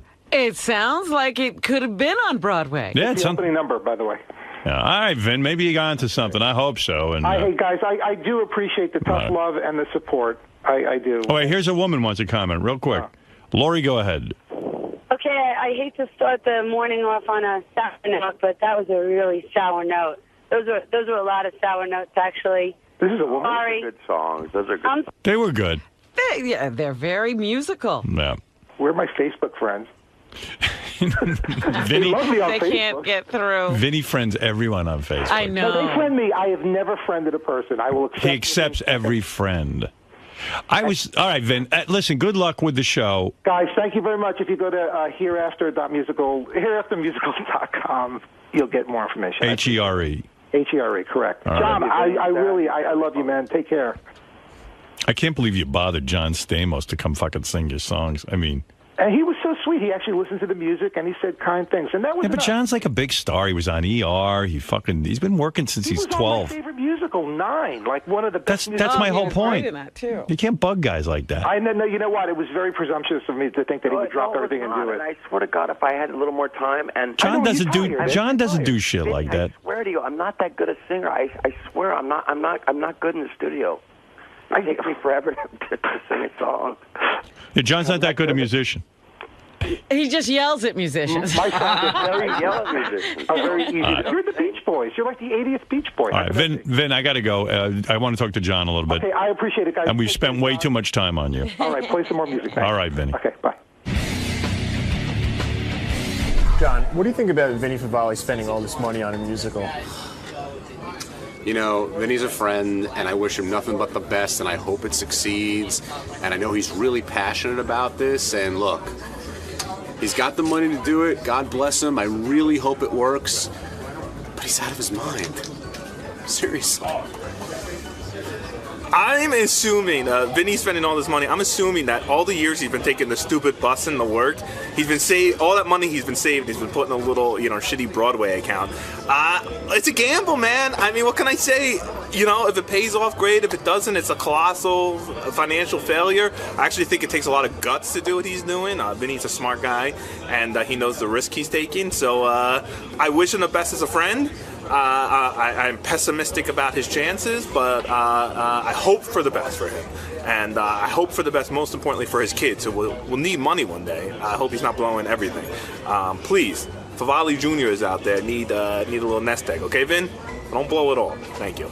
Come on, man. $100,000. Put your kids through college or something. Don't waste it on that garbage. No, the truth is, he's not an expert in that field. It's not going to happen.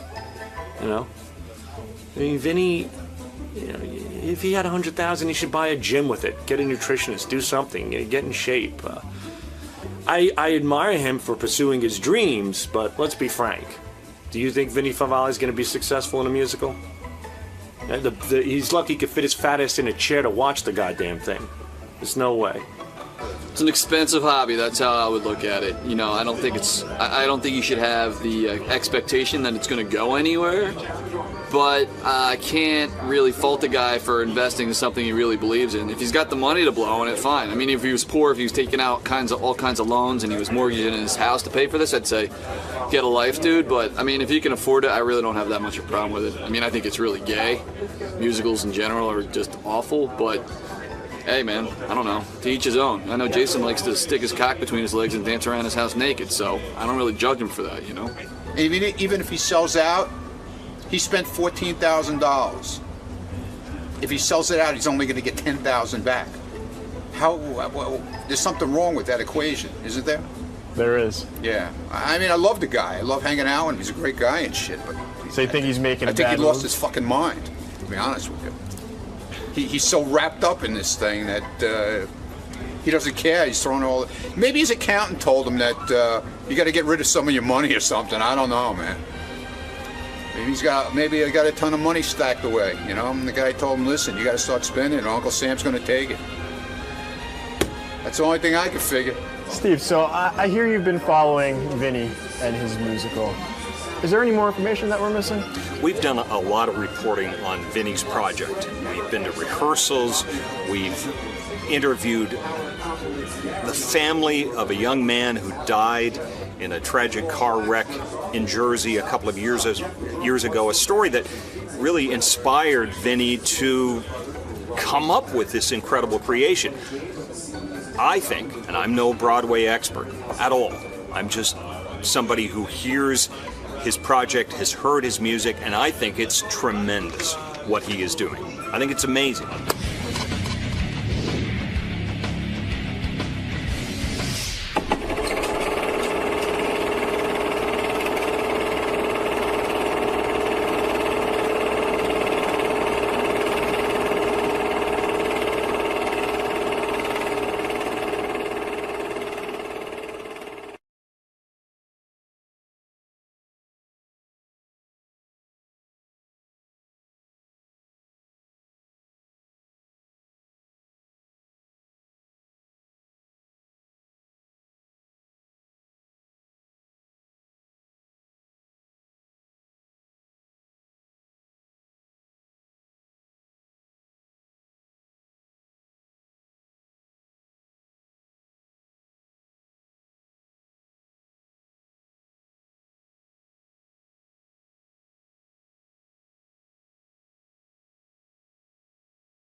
here to promote my new album, Sweet and Wild, and I'm going to sing some songs off of it today. So see you on there. So, Jewel, this is your first time on the Howard Stern Show, right? This is my first time on the Howard Stern What are you expecting? Just Howard to be Howard, I guess, and me to be me. Are you nervous at all? Nah. Excited to be here? Gosh, I have Howard to thank for 10 years of shock jocks grilling me over the last 10 years, so at least I'm going to be with the real McCoy this time. Finally. Yeah. I'm here with Jewel, Robin. I don't know if you've noticed. I did notice. Hi And, there. How are you? Good. Hey, Joel. Hi. Did you cut your hair? Long time no see. I did. It's short. Yeah, we haven't seen. We did the Tonight Show with Jay Leno. We did. How many years ago? That was a good long time ago. It was the release of your movie, so what year was that? Yeah, and I tried to take you out with me to watch it. Yeah. I thought your mom killed it or something, or your No, I publicist. killed it. You did? What Yeah. happened that night? I thought you were going to come. I just don't go out. I'm not a real, I'm I just don't- kind of stay at home and write kind of person. I don't go out either. That was my one big night out. You should have. It was your red carpet. Yeah, It's I wanted you to appropriate. come. That would have been fun. Yeah, it would have been fun. Yeah. I didn't know what you were like, so I wasn't real sure. Yeah. I could be a real asshole. Maybe it was a good call. maybe you were right. All those little instincts of growing up singing in bars has paid me well. I always tell everyone that story. I do where too. We were on. It was you, me, Yeah. Leno, of course, and James Carville. Yeah. And I don't even know what went down. You and I were talking. I guess it was after the taping. We were all walking. And We were just Carville, backstage, yeah. and you just turned to Carville. And I thought it was the great. You just turned to Carville and you went, "Would you just stop staring at my tits?" And I didn't even know he was staring at your tits. Well, we were all three there talking, and you were talking to me. It's funny because you'd expect you to be the lech and the, Yeah. the gross person, but you weren't. You were just very nice and intelligent and looking me in my eyes and talking to me. And All right. I wasn't wearing anything revealing. I was just wearing a long sleeve T-shirt, I think. Right. And Carvel was just burning a hole in my chest. And I was talking to you. It was so distracting because it was just so obvious. And so I finally looked at him and I was like, I know they're big, but you don't got to stare. Yeah. Wow. Shocked, yeah. Yeah, well, after you split, because I said to you, oh, you should come watch. We were going to go around and jump around to different theaters, and it was really an exciting night. Yeah. And I thought it would be fun to just, get to know each other. And Carville turns to me and goes, "Oh, my God." He goes, I swear to you, I was not staring at her boobs. Or whatever he said, Yeah. And he was really embarrassed. He felt awful. But I was like so glad that you yelled at him and not me, I really wasn't staring at your tits. No, you really weren't. No, I'm a gentleman. No, you really are. Yeah, I should have been, I guess. I'm not a real tit. I'm not a tit guy. That's why you just don't talk about them ever on your show. Yeah. But I will. I'm fascinated and everything, but I'm really not. I don't care about breasts. Yeah. You know what I'm saying? Mm-hmm. You had, to me, it sounds like the most, I don't know, dire or heartbreaking childhood. Like, it was really kind of Oh, rough. gosh, there's way worse, but, But yours was pretty bad. I don't know. It was great in a lot of ways, too. I was raised on a ranch, which I think is great. I think being outdoors is really healing. And my dad was a musician, so there was, there's great things I learned. But your parents split up when you were 8. Yeah, and then my dad and I became an act, and we started touring bars. I've been having... I remember, when I was 8, a drunk would press a diamond to my hand, and he'd close my little fingers around it and go, "Call me when you're 16." Oh, jeez. Wasn't there? I like the discerning age of 16. Yeah. Like, you'll be Yeah. real grown up by then. You'll be ready for me then.